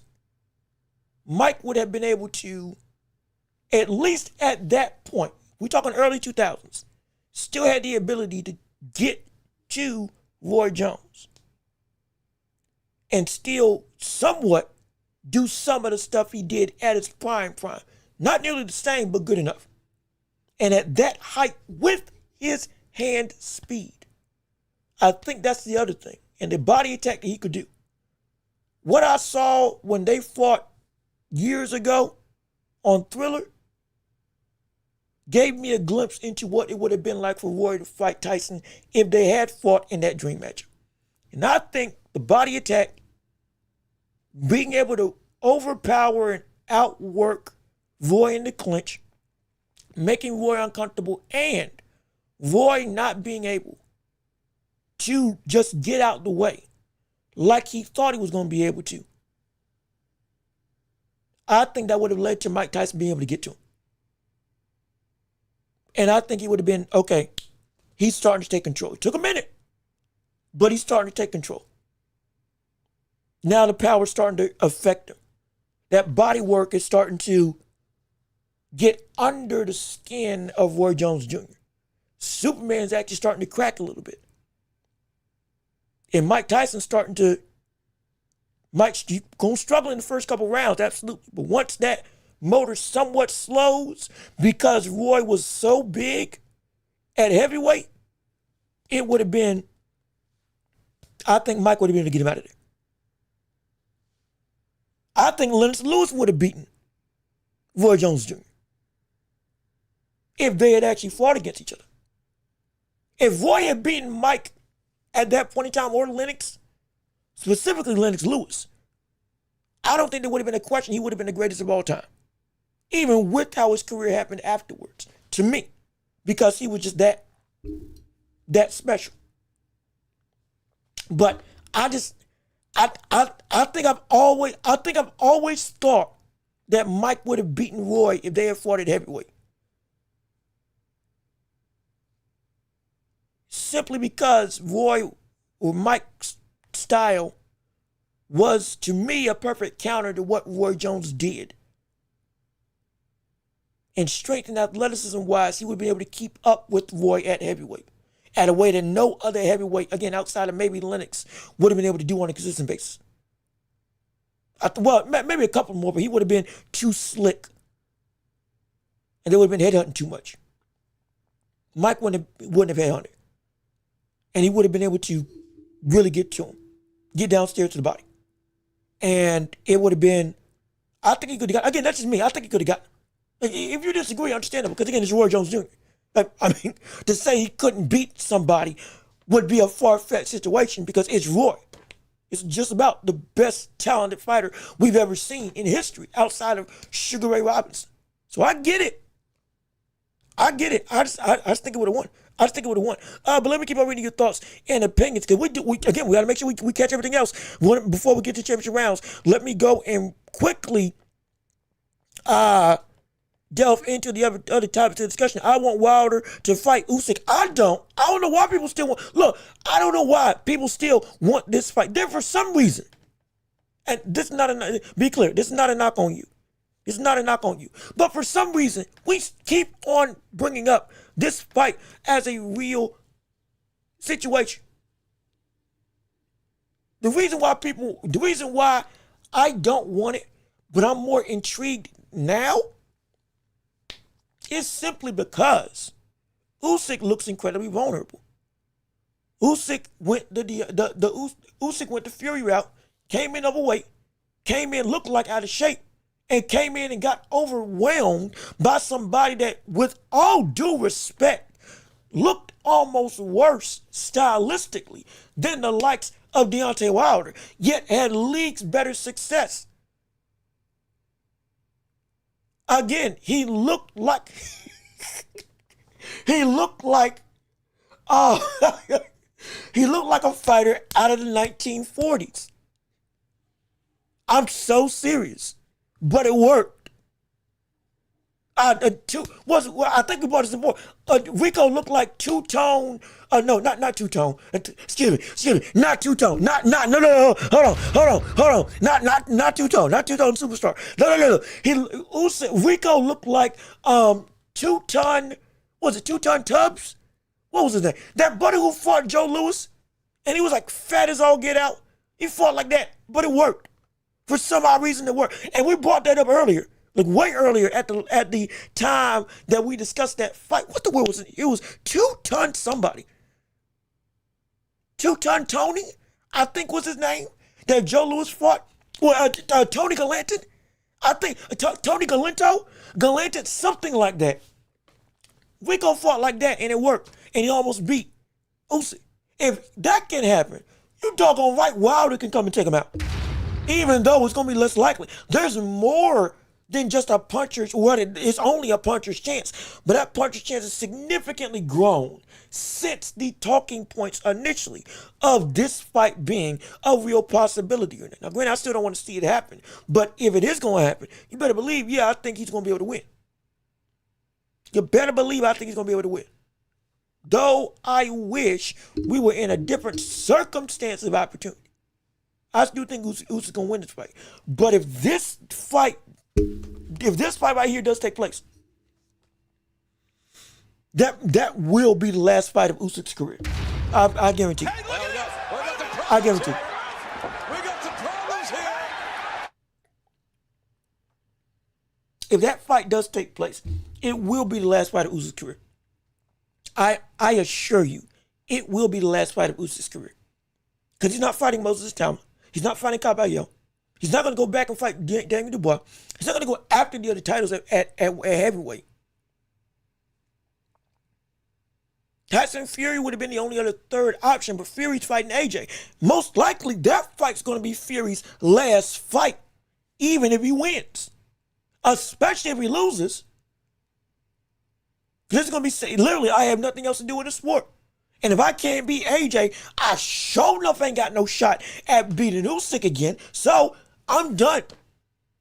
So these are probably going to be the last fights of that era of heavyweight boxing. It's going to be, give a little better pixelation, but it's going to be most likely Usyk versus Wilder. And then afterwards, AJ Fury. In the heavyweight division as we knew it is officially done. Kaput. Ended. Out of here. Over with. And a new era comes in approaching. Most likely that's what we're going to see. Whether or not, I'm not saying it's good or bad. I'm just saying that's what most likely is going to be transpiring going forward from this point on. Let me see. Tyson has prime voice number all day. I think so. I think so. Like kind of, he was made to beat him. He was made to beat him. Kind of like with what we saw with Ali and Frazier. A perfect match to counteract what you can do. I think that was what we would have seen if we saw Tyson fight against Roy Jones Jr. And also the power. I think Roy that would have been too much. I think that would have been too much. At least to me. Let me see. I'm trying to make sure I catch everybody. Roy would have gassed Tyson, but it would have been dangerous. Early, yes, it would have. Mike just didn't have the gas tank and volume to combos in the 90s. Yeah, you're right. But I think he would have been able to take Roy into that water with him because of the damage that body shots would have been able to do. To me. But again, that's just fighter against fighter at that weight class. Now, if you want to talk about prime Roy versus prime Tyson, yeah, I'm taking prime all day. I'm taking prime Tyson in that regard. If they fought at heavyweight, the best that you can do versus the best I can. That would have been interesting to me. But both arguments I understand completely. Roy versus Lennox would have been similar to Wilfredo versus Sugar Ray Leonard, in my opinion. I've said before, I think Lennox would have beaten Roy. But if Roy had beaten Lennox Lewis, he would have been definitively the greatest of all time. I would have said, Sugar Ray Robinson, you are not better than this man. He would have been my quintessential standard of there is nobody that would have been able to beat him if he had been able to beat Lennox. That's how great he was. I would not pit a soul against him. Ever. if he had beaten Lennox. Good gosh, man. Great day. Good night. That would have been so ridiculous. Let me keep on reading your thoughts in the paint. I hate it when they say that about examples, even when they say it about Inoue, because it creates false info. Rico fought like a heavyweight. Brent. You know what? I normally wouldn't have said yes, but the more I think about it, you kind of right. I never thought about that before. I've never thought about that before, but you kind of right. Rico did fight kind of like a Figueroa. Tall, but leans on you, consistently moving forward. Awkwardly moving his head, but he's always working in some capacity.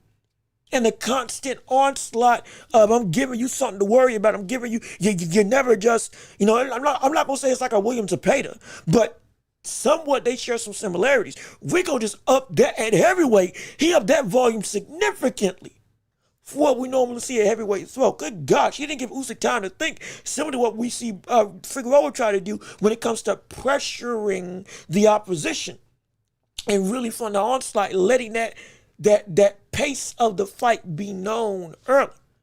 Yeah, he kind of did. I can't believe it worked. But it worked. But you're right. Let me see. Anyone can learn. Yo, what's going on, Quad? How you doing? Good to see you. We appreciate you on the show. Welcome to the live stream today. Let me see. I don't know who wins this fight, but that Bud versus Boots fight, I got Crawford to win. Crawford by points. And hey, look, I respect the opinion. I do respect it. Let me see. He would lose to Moses. He would get stopped. Now, in light of Moses at Talma not getting the opportunity to fight Usyk, this gives me, especially after what we saw with Rico, I think Talma would have been the guy to beat Usyk based on what we saw with Rico Verhoeven. Now, Usyk would have been better than he was against Rico. Absolutely. But I do believe what we would have seen would have been the same situation when Fury fought Ngannou and then fought Usyk. And after Ngannou, Fury looked the best that he was. We had not seen Fury look like that in over 3 years. Even with the Deontay Wilder fight, he was bouncing, moving, using his jab, being elusive, having power, better power than we had seen in a hot minute. Again, outside of Deontay Wilder, when he knocked out Deontay Wilder, he had knocked out Dillian White, sure, but it wasn't like it was whatever. But that Fury would have beaten everybody in the heavyweight division at that point in time. That's the best Fury he had looked in a minute. Everything taken into account, and Usyk beat him to show you how great Usyk was. I think it would have been that same story turned over with Fury being replaced with Usyk. And a Talma being replaced with Fury being replaced where Usyk was, and a Talma replacing where Usyk was when he beat Fury. The same story of Usyk and Fury. Somebody coming in and taking out the big dog would have been the same situation with Usyk getting taken out by a Talma. Based on that performance, if we had seen him even recalibrate, I think a Talma might have been able to get him. We'll never know because we won't get that opportunity. But I think we would have been able to get him. And if Usyk did beat him, it shows how great he actually was when he actually tried. But we'll never know. It's sad, but we'll never know. That's what's frustrating. We would never know. It's so I hate it. Let me see. Also, Boxing Pro, how you doing? Good to see you. We appreciate you on the show with us today. Also, I think we got a super chat. Quad, what's going on? Hey, look, we appreciate the $5 super chat on our show. Thank you so much for the Arms to the Empire, for the support, for all the love that you give to our airways and all that you do for our channel. We thank you so much, and everybody else who's here, please keep on liking the stream, keep on sharing the show. We are almost at the 2-hour mark, which means the championship rounds are coming into view. Don't miss it, because you're going to love what we have for the last 30 minutes to an hour of this show. But we still want to hear at least finish off some of the reactions of what we have with your conversations with what we've talked about thus far before we transition into the other topics of this show. One Lennox definitely beats Roy at heavyweight. I do agree. Roy wasn't in his prime, and he's fighting way above his natural weight. Now, I don't agree with that. Roy was in his prime up until he moved back down. My whole situation was Roy moved down too quick. He was, to me, he wasn't out of his prime at heavyweight. He just pushed himself to the limit, but he was still Roy. It was just the fact that he made the mistake of trying to be great so quick. Like, you gotta understand, we have lamented fighters fighting once a year, twice a year, 3 times a year we love. 4 times a year is in a way level. Legit, because he's the only guy that fought 4 times last year as a champion.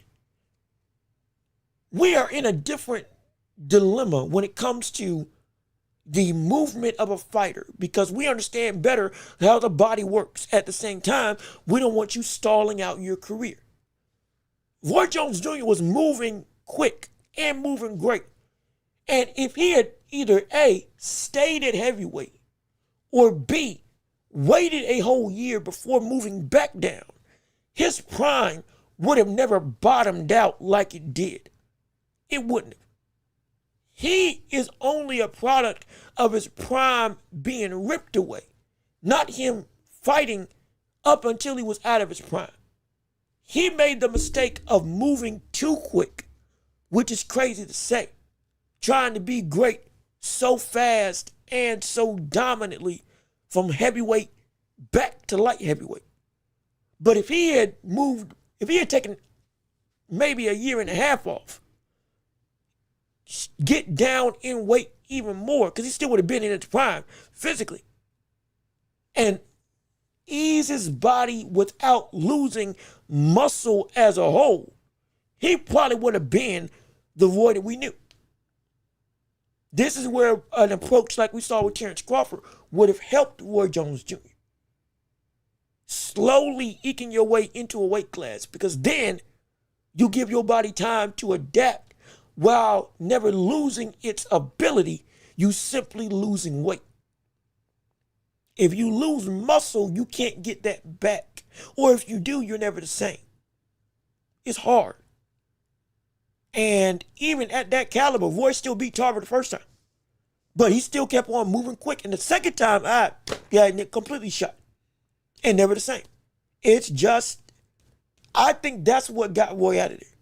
We never saw Roy fight too long in terms of, okay, it's time for you to go, and you fought your way out of your prime. Roy moved too quick that took his prime away, and then also stayed around too long. But he probably could have, I don't think he would have ever lost up until like much later than Tarver, because he's way better than Tarver. There is no doubt he would have, at light heavyweight going up, he would have whooped Tarver. Light heavyweight coming down, he still beat Tarver. But if it was on the way up that he faced off against Tarver, completely different conversation. Would have mopped the floor with him both times. They fought twice. Tarver's a Hall of Famer. I love Antonio Tarver. He is not nearly as good as Roy Jones Jr. Not nearly. I dare say if he had stayed in light heavyweight, he would have been undisputed. He would have been, if he had never left light heavyweight and simply went from light heavyweight to middle to super middle, he would have never lost, potentially up until way later into his fighting days. And his physical prime would have lasted so much longer if that had happened. Because that's how good he was. That's how good he was. Let me see. Roy, best ever in this category? There's an argument. There's an argument. There's a real argument that, I mean, if you want after 154, Once he popped the clutch at 160,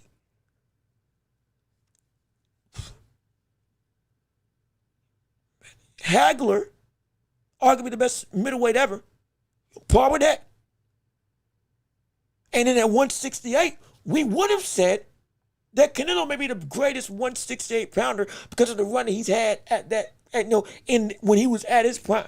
Maybe. But again, I'm not saying that's true because there's been other people at 168 that have been great. I just can't think of the names right now. But Canelo's one of the greatest, without question. Roy,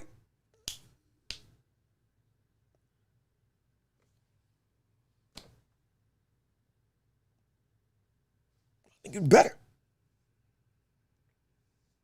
Because this cat was cleaning the house to the point that you couldn't touch him. You could not touch him. And I think no matter what era of competition, he still wouldn't touch him. He still wouldn't have been able to touch him.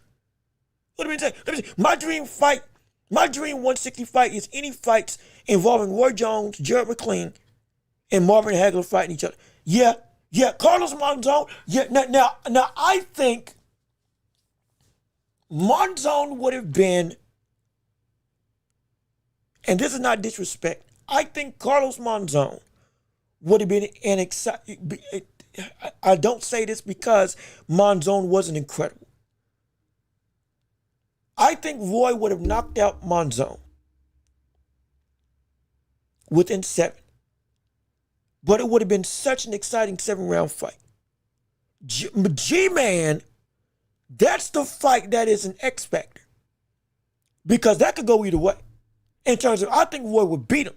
But my gosh, Gerald McLean, when against anybody, could have been like, yeah, he might have been able to beat him. Look, there was a point in time when Gerald McLean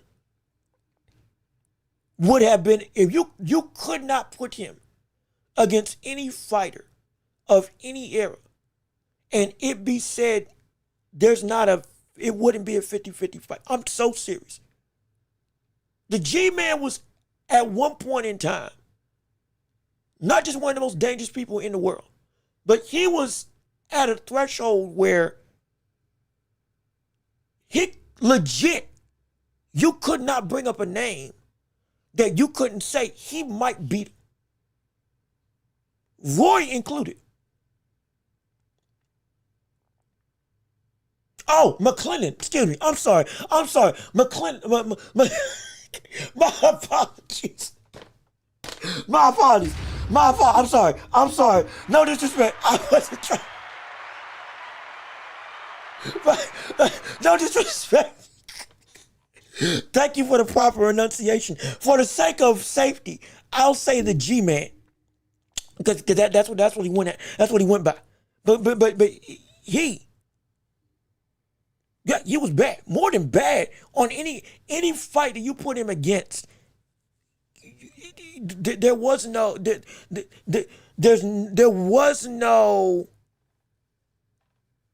ground given. Like, your favorite fighter could have gotten beat by Gerald on any given day. And when I say any given day, I mean if they fought 5 times, G-Man may take the first 5. Because he was that special. He was that special. He was that special. And if G-Man fought against Roy, good gosh. Lord, that's more than a pay-per-view fight. That's a mega fight. That's a mega fight. And then, of course, Hagler versus Roy. Now, I've said I think Hagler would have lost to Roy Jones Jr. And I think I made a video on that like 2 years ago. I think I have a short on that very topic. I think this got brought up by, I don't know who. I think it got brought up by somebody way back in the days of this channel. And he would have, I think Roy would have beaten Marvin Hagler at 160. Now, he would have been pushed to a brink that I think no other fighter would have been able to push him to. Because Hagler was never, what Hagler did to Ray, coupled with Hagler against just about any framework of persona. His quickness was never the thing that beat his opponent. The speed discrepancy was never the thing that stopped anybody from being able to or him having success against anybody. It was switch hitting, timing, and his feet keeping him always in range. And we want to talk about take a punch to give a punch. But his name was War Incarnate because you couldn't hurt him. We talk about Canelo having one of the greatest chins. Hagler got one of the greatest chins ever. In this situation where, but I'm a tank that's also a technical wizard that also can fight both ways and can drag you into a war of attrition that I'm just always on 10. I'm always hot. And you got to rev your motor up to get to me. Next thing you know, oh, boom, I'm still hitting. I'm still with that leaping almost gazelle jab that he would do. I'm closing the distance. You can't get away from me. That would have been a war amongst wars, and we got to see that. Let me see. I agree. Roy beats Hagler too. Teddy Atlas said Hagler would win. Now I would love to hear why. I would love to hear why. He probably got a video on it. I got to find it. But I would love to hear the why from Teddy Atlas. Because that is a fight that would be so... Man. I wonder what Teddy Atlas said. I wonder... Somebody... Hey, you know what? Reach out to him. Tell him that the Welch Report asked what his opinion was. On why he thinks Roy would have lost to Hagler. And plus, hey, you can get some love from our show, or get some love from his show to our show. Hey, no, we can get some of his content going. You know that for a fact. I would love to hear what he had to say as to why. Let me see. I think Gerald Sharpness could be the X factor against Hagler's relentlessness. That's not to say Hagler wasn't crafty with his boxing in his own right. True, that is true. No one beats his concurrent so easily like Roy to James Tony. Wait, let me see. Hold on. I feel like I'm missing something with this. Gerald versus Hagler would have been an all-out war.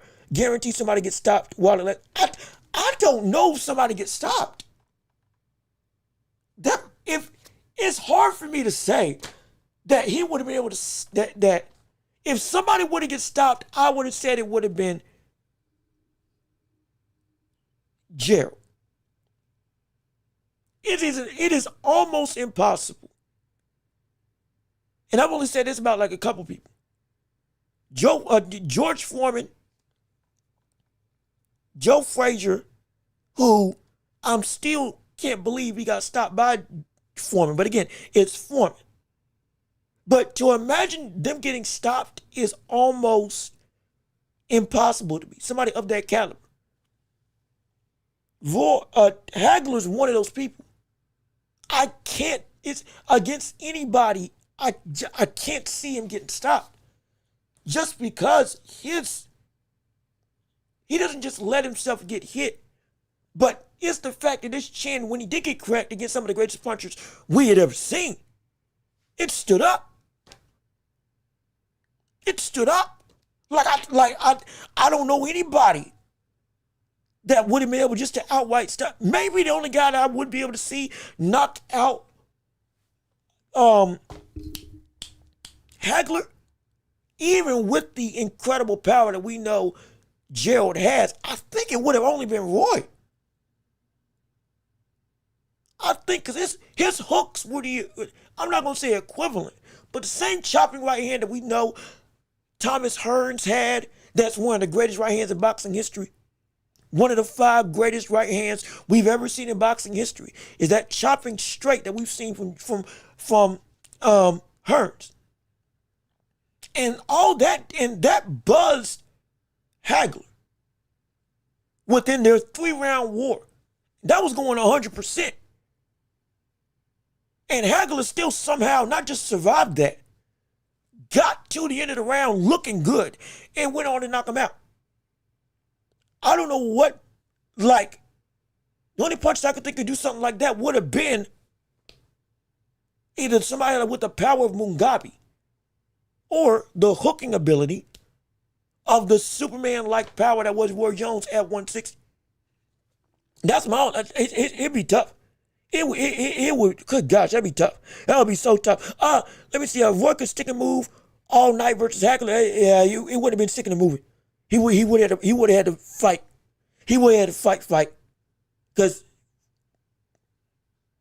Hagler could, think about Hagler. Hagler could box and was a genius beyond just, I'm going to walk you down and boom, I'm gonna just keep on throwing. I'm gonna keep on catching. I'm gonna keep on keeping you where in close range. He could box. Was some of the greatest of all time. And when it came to war, there was almost nobody that could compete with him. Once it came down time to, okay, this is turning into a fight, I don't think he couldn't just outbox Hagler, in my opinion. But sure enough, he would make Hagler work hard, incredibly hard. But once that turned into a fight, that's where, okay, both of them swinging. Good gosh, I don't know. It could go either way. Shoot, we had a 2 hour mark. Dang it. I done. Yeah, okay, we are. Is it? Okay, yeah. We are at the 2 hour mark of the show. So before I even continue going through, let's actually go and officially jump into the world of the championship rounds for you all to witness and enjoy. And have you all be a part of the conversation. Ladies and gentlemen, it is the championship rounds, 30 minutes to an hour on this show that we can hear your thoughts and opinions on anything involving the world of boxing and beyond. That's right, ladies and gentlemen. Dream fights, dream debates, whether it is the world of Usyk and Wilder, more stuff with Keyshawn Davis and Shakur, which I did say we were going to get to, so I do got to make sure I play some of those clips. But all of this stuff involving the rest of the boxing world and beyond, whether you want to talk about the basketball with the Christmas Day schedule now being put into the ether of conversation, we have officially now we know they're going to be playing Boston. In terms of Philly, they're going to be playing Boston and LA on either opening night and Christmas Day. And now matchups galore are now being discussed around the league. If you want to discuss that, we can have that as a part of our show, or just anything else of continued debate that you want to have. We want to hear your thoughts and opinions. 30 minutes to an hour. Have your voice be heard on this show. And without further ado, let's see what you have to say and let's jump into it, shall we?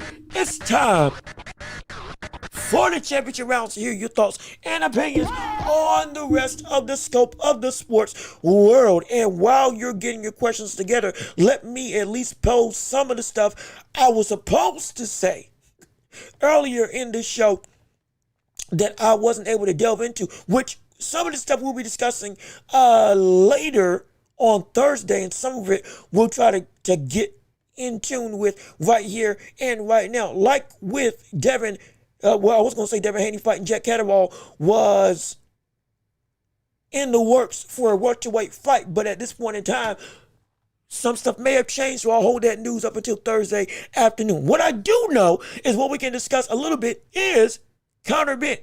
If we may, talk a little bit about Conor Ben as we get into this championship round segment. If you all be mind to, him making weight at 147, him essentially alluding to this is going to be his last fight. But I think we have somebody else that came in new. Coach Eddie, how you doing? Good to see you. We thank you for showing up and showing out on our show. Salute to you and appreciate you joining in on our stream.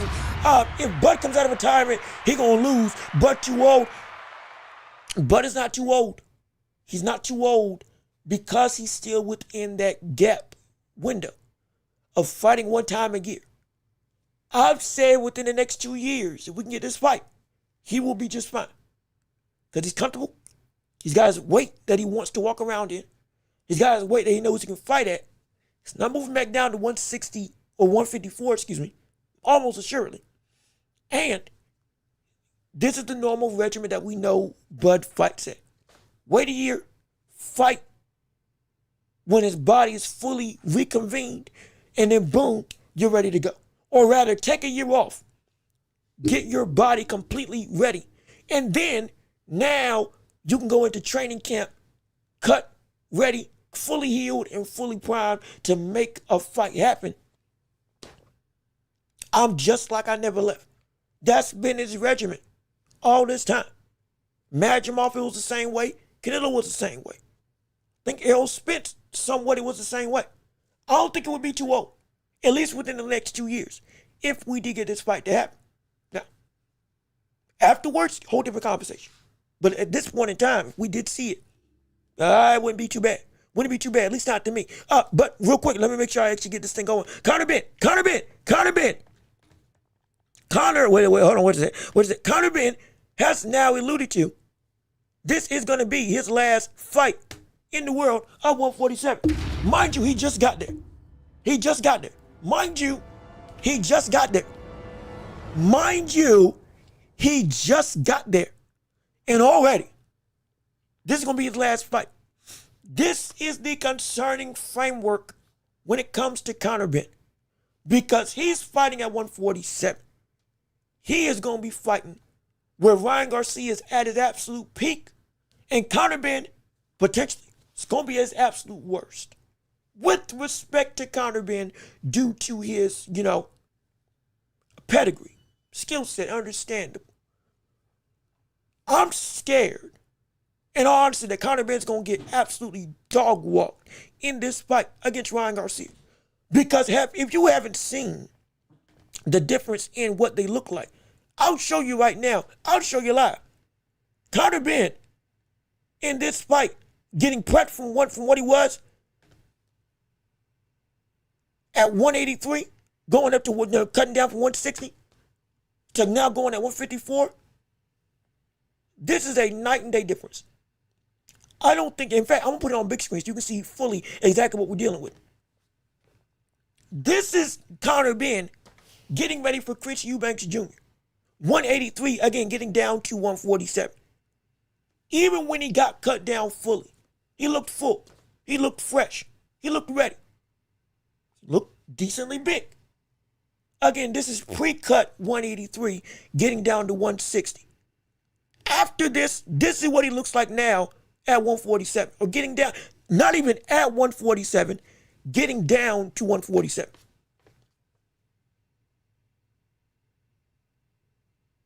My gosh. Now, the lighting's good. The background, hey, makes you look better than you are. But the significant strain on his frame, the lack of fullness. Look at his eyes, look at his skull, look at his face, look at his wrist, everything. It looks so worse than drained. It looks almost depowered, dehydrated. It looks dangerous for all the wrong reasons. Conor Ben, I think there's another picture also that I can try to pull up if I can that has Conor Ben, but he looks, when I say like it doesn't look great, it doesn't look great because somewhat skeletal. Even this picture. Just him talking about Ryan Garcia saying, I'm about to beat up Conor Ben. I want T.O., Rolando Romero, and Shakur Stevenson as the next people that Ryan Garcia wants on his list. Cool. Even here, in a promotional picture, getting ready, signing with Zuffa. This is just a picture with him signing with Zuffa in his new deal, getting ready for the fight. Look at his face versus Tia, versus Rolly, versus Shakur. Full face, skeleton. I'm scared. I'm really scared that this cat gonna get hurt. I'm scared he gonna get hurt. I mean hurt. I mean hurt bad. I'm scared this cat gonna get put out. I'm afraid he gonna get put out. Everything I've seen since him getting ready for 147, not even fully there, just getting ready for the fight at 140, trying to make weight at 147. He looks so dangerous for all the wrong reasons that it has everybody saying the same thing. This brother might be in trouble. He might be in trouble. And this is against a Ryan Garcia who has been the fullest he's ever been at this point in time in his career. I'm telling you, I'm petrified. I am. And this could end badly. We'll talk about it more on Thursday. This could end incredibly badly for him, without question. But let me keep on reading your thoughts and opinions on the matter on today. Let me see. Is it Valentino Corleone? No, Valentino Colon, what's going on with you? How you doing? Good to see you. We appreciate you on the show. Thank you for if I missaid your name, I do apologize. By no disrespect was I meant in my attempt. But we appreciate you on the show. Roy Jones Jr. versus Antonio Tarver. What happened? Well, if you're asking the question, Roy beat Tarver the first fight, and then Roy Jones Jr. got knocked out the second fight. Absolutely, that's been the big. In fact, I think they fought 3 times. I think they fought 3 times. If I have my stuff correct, let me make sure of Roy.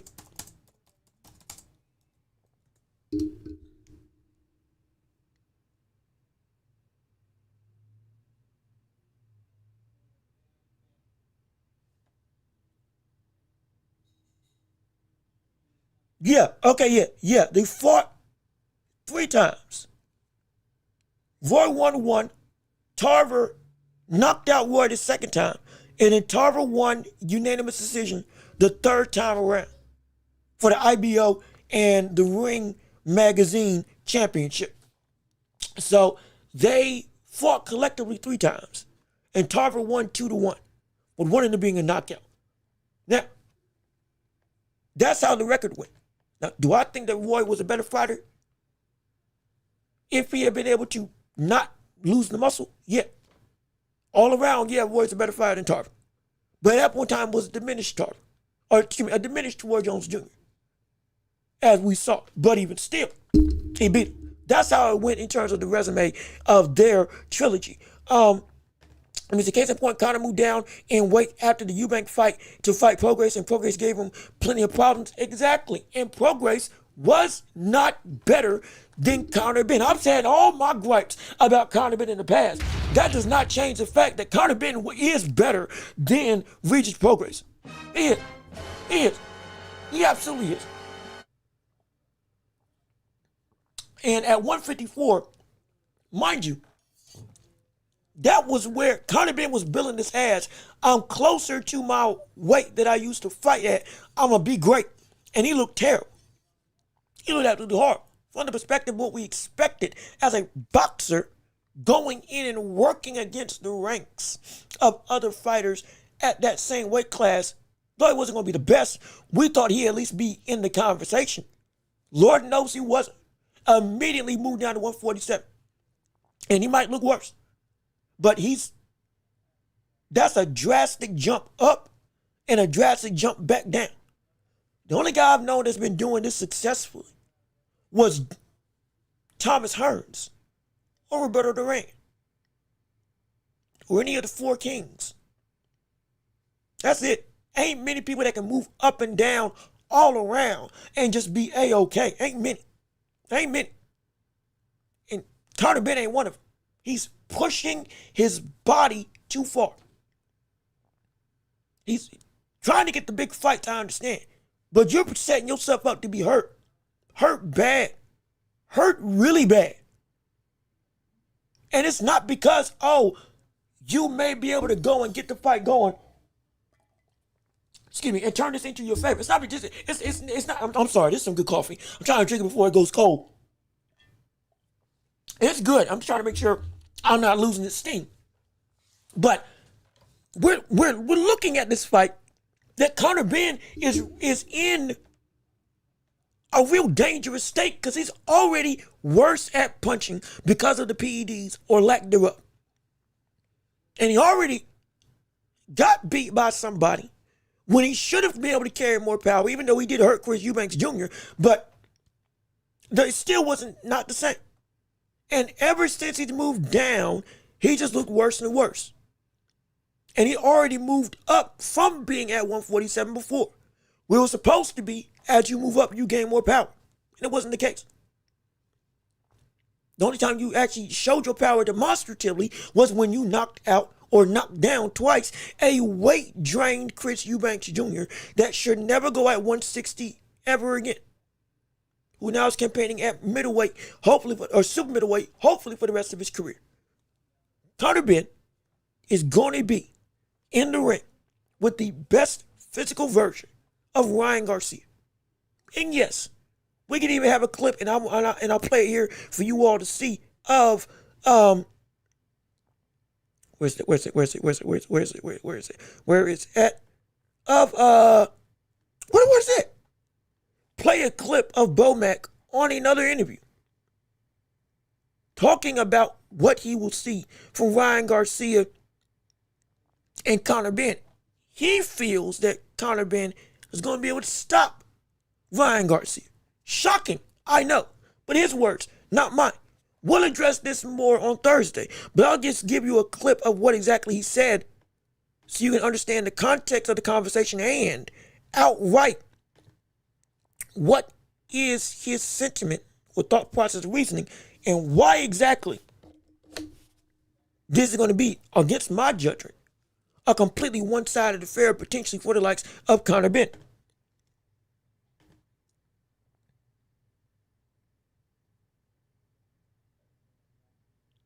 Oh, wait. Make sure this is actually the right clip.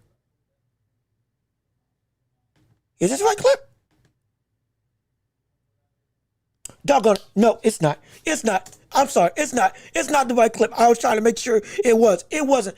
I won't play it. Wrong clip. My apologies. Biggest thing.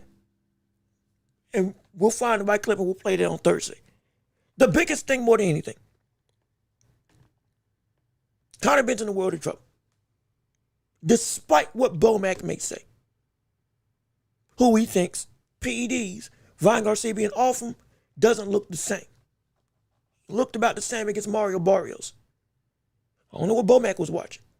Looked about the same that he did against Ryan Garcia against Mario Barrios. Granted, a worse level fighter, but still, somebody who you don't just do that. You don't just do that to. Bum rushing, overwhelmed. He looked great. He looked the best he's looked in a hot minute. Guarantee Conor Benn is not going to be that guy because his physical frame, even in this side-by-side comparison, his physical frame just is not going to be fitting the bill to be able to make it work. Could you see this? It's night and day. Legit, it is night and day. Legitimately, it's night and day. Night and day. It's going to make him more susceptible to getting caught, stunned, rocked, gassing out earlier than he wants to in the fight. His speed is going to take a precedent. His footwork is going to take some major concern. And even when he balloons back up, he's not going to be the same brother. Because his body won't be able to regulate like it wants to. At least in my opinion. And if it's drugs versus drugs and without drugs versus without drugs, I don't think Conor Benn's going to be able to perform at the same level without PEDs that we have seen Ryan Garcia perform at. Because he's going to need to be performing as if he had steroids in his system. Because if not, he's going to get put to sleep. He's going to get put to sleep, mark my words. Mark my words, he's going to get put to sleep without question. Without question, at least in my mind. Anyway, let me keep on reading your chats and responses on the show. I don't have a 40-year-old coming back beating a prime Boots. That's fine. That's understandable.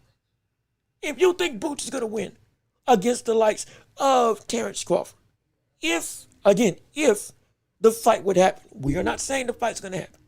But if we want to run this game, as we got roughly 10 minutes left on the show, the age is not the biggest discrepancy.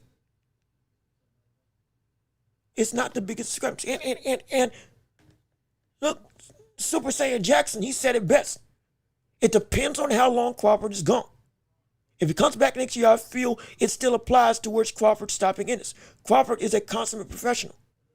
It's not about the age. We are living in a day and time where age has been rendered just a number for many people that are great. Age in a boxer does not mean nearly the same thing that it used to. Age in an athlete does not mean nearly the same thing as it used to when it comes to a fighter or athlete being able to fight or perform at their peak. It does not mean the same thing. The quantifiable difference in what a fighter can be beyond what their normal prime is supposed to be stop at is significantly longer than what it used to be. Again, I said earlier in the show, we parade around Archie Moore with 135 knockouts, the most knockouts in boxing history, being called the old mongoose, because that brother was fighting until he was 36, 37. Granted, over 100 plus fights and was still competing and winning championships. Formerly the oldest heavyweight champion in history. Understandable. He was an anomaly. George Foreman was an anomaly. Floyd Mayweather, still being elite well past his physical prime, was an anomaly.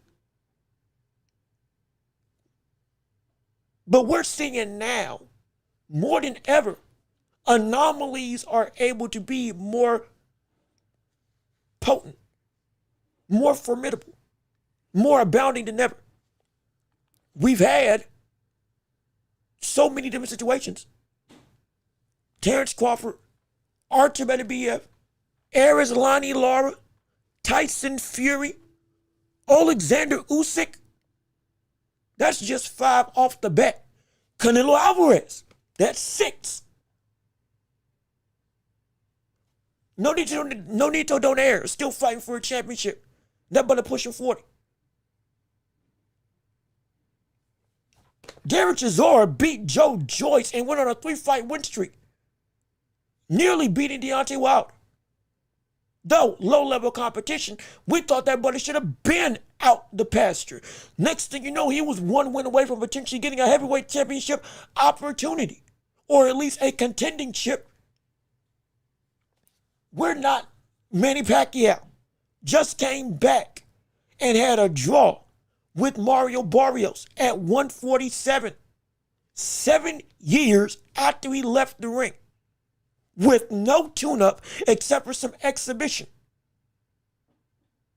And he should have won that fight. We're in a different age and time where your age is a lot more lenient because of technology, health and care, and the bodies of these fighters are just able to be around longer. Coupled with the activity isn't nearly as much as it used to be for other former fighters. To put into perspective, George Foreman retired in the 70s, came back in 87, and he had 20 fights before he got into the real championship contending status with Evander Holyfield and ultimately Michael Moore. 20 fights in 7 years, that's ridiculous. But it's not common. Just for perspective, we're dealing with a different era where people are able to move differently. With that being the case, I got 5 minutes. Okay, yeah. With that being the case, Crawford, because of his regimen, fighting 1 time a year for multiple years, admitting publicly, I need a year to get my body fully ready, and then I can make a fight and I'm riding his rank. But I know how my body needs to recover, and I take attention to it. While still being active, training in the ring with Lester Martinez, training on the pads consistently, I would assume weekly or daily. It's similar to Andre Ward. Andre Ward has been teasing if he will ever come back. I don't know if he ever will. Will he? Won't he? Who knows? I just know he's consistently been in the gym every year he's been out of retirement. Looking for, in his own words, looking for some reason to come back. Looking for some reason to come back. Because I can still do something. I can still get a big fight and win. He believes. Crawford's significantly better than Andre Ward, and this is with all due respect to Andre Ward. Crawford, up there. Crawford could be like Archie Beterbiev. Crawford could be like Canelo. Crawford could be like Arizona Lara. My age doesn't define my ability, because my ability outweighs what my age should be. That's why Terence Crawford at 40, if it went as long as 40, until we got that fight, if, again, big if, but if, it could still be feasible, because we would not see him out of his normal frame of operation. Take a year to train, and then you train in camp for the actual fight next year, and I'm ready to go. He could still be in that framework. And we've talked about him as a physical freak of nature. He is more now in his physical peak of ability than we had ever seen in his career. At 168, he looked in all respects better physically, more comfortable, more not just adapted, but like, this is where I should have been all my career. He even said before, I've been needing to move up to 154 or from 147 a while ago. And this weight fits me fine. You think a buddy that can deadlift 500 pounds in jeans is normally 147 in some cases, yeah. But that buddy can walk around 180, 185. And to get the fullest extent, 168 to 160 is most likely where he'll thrive the most. From a physical, comfortable standpoint, he will be exactly where he needs to be without sacrificing his body. So you better believe at 40 years old, he can go through and still be a dangerous sentiment if he is still actively working and not letting the rust wear off. And then when it's time to actually get in and train, okay, I'm going back to my normal process. I'm still in the green. If he does that, we got ourselves a concern. And we got ourselves a fight. Again, if. I'm not saying it's going to happen, but if it does, we got ourselves a fight. And it could be great. It could be absolutely phenomenal. But let me keep on reading your chats as we are almost at the last few minutes of this show. We want to make sure we catch everybody that we can. So Black, how you doing? Good to see you. Thank you for tuning in on the last couple minutes of our show. We appreciate you joining in on our live stream. Thank you for showing up and showing up. Hopefully you're still hitting the like button and subscribing to the show if you haven't already. Crawford is not some throwback champ who has fought multiple 15-round bouts and took a lot of damage. Crawford retired due to a lack of challenges. To some degree, that's true. I did everything I needed to do. I'm 40-0. I still got more fights than most of the people right now that are active, which is true. But as I got older, I paced how I did my career while still taking on elite people, and I beat all the competition. With Canelo, now, yeah, what else was there for me to prove? Nothing much. So I can walk away. Low level of demonstrative damage. Most of his fights were one-sided or ended early because he knocked him out. Remember, he went on a 16. Every fight at welterweight when he moved at 147 ended in a KO. It did not go the distance. Every fight at welterweight from 2016 to 2023, 16 straight fights ended in knockout. The damage that was incurred was not as nearly as egregious. So he can go and say, I'm still good, because he was able to stop excess damage. Literally, because it was just stopping the fighter. And so it's still there for the ability to come back. It's a threat it could bottom out, sure, but the likelihood is not nearly as high as it would be for other fighters who've had so many more damaging miles on their tread of tires. Let me see. I just made a realization that the boxing world, I just made realization about the boxing world and some boxers. The word is the boxing was in Jujutsu Kaisen universe. In a way, its curse technique would be kinetic energy mastery, because it's literally what it uses to produce Yeah, to produce his power. Yeah. That is what he uses to produce his power. Mike Tyson curse technique. Yeah, it would be sheer fear. It would probably, well, it would either be sheer fear or fearful speed. One of those two. It would be one of those two. Because the biggest thing about Tyson was the fact that he was so quick and so big. And so technically perfect for that style. Yeah. On top of the intimidation factor. Oh, you better believe. Yeah, outright fear. It would just would have been nothing but pitch black. And then you would just been able to boom up everything I hit with. You can't see it and it's gonna knock me out. Oh yeah, petrified. Absolutely. That's good. I'm not gonna lie, that's good. That's actually good. I'm not gonna lie, that's actually good. As a JJK fan, that's actually good. That's actually really good. Let me see. Once I said that Purple Willow Nakatani, if they ever fought a few years ago. Oh, see, once I said that,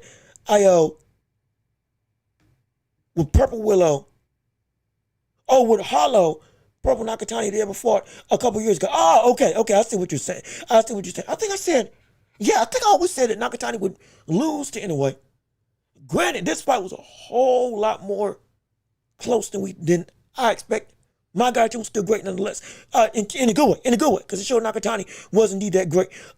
Roy Jones would have been the greatest jiu-jitsu sorcerer and kinetic mastery in history. Yeah, he probably would have. He probably would have. I feel like it would go beyond just that kinetic. It would be like,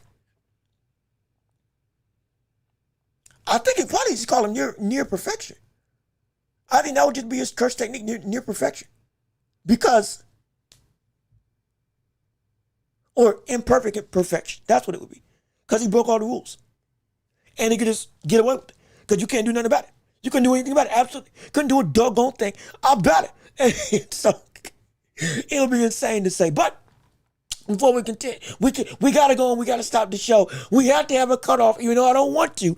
We gotta go and end this show because we're at the 2-hour, 30-minute mark, and we want to make sure we get some level of consistency for what we have for how this show is gonna go. And we're gonna be back on Thursday. Also, I gotta get ready for some things out in the world.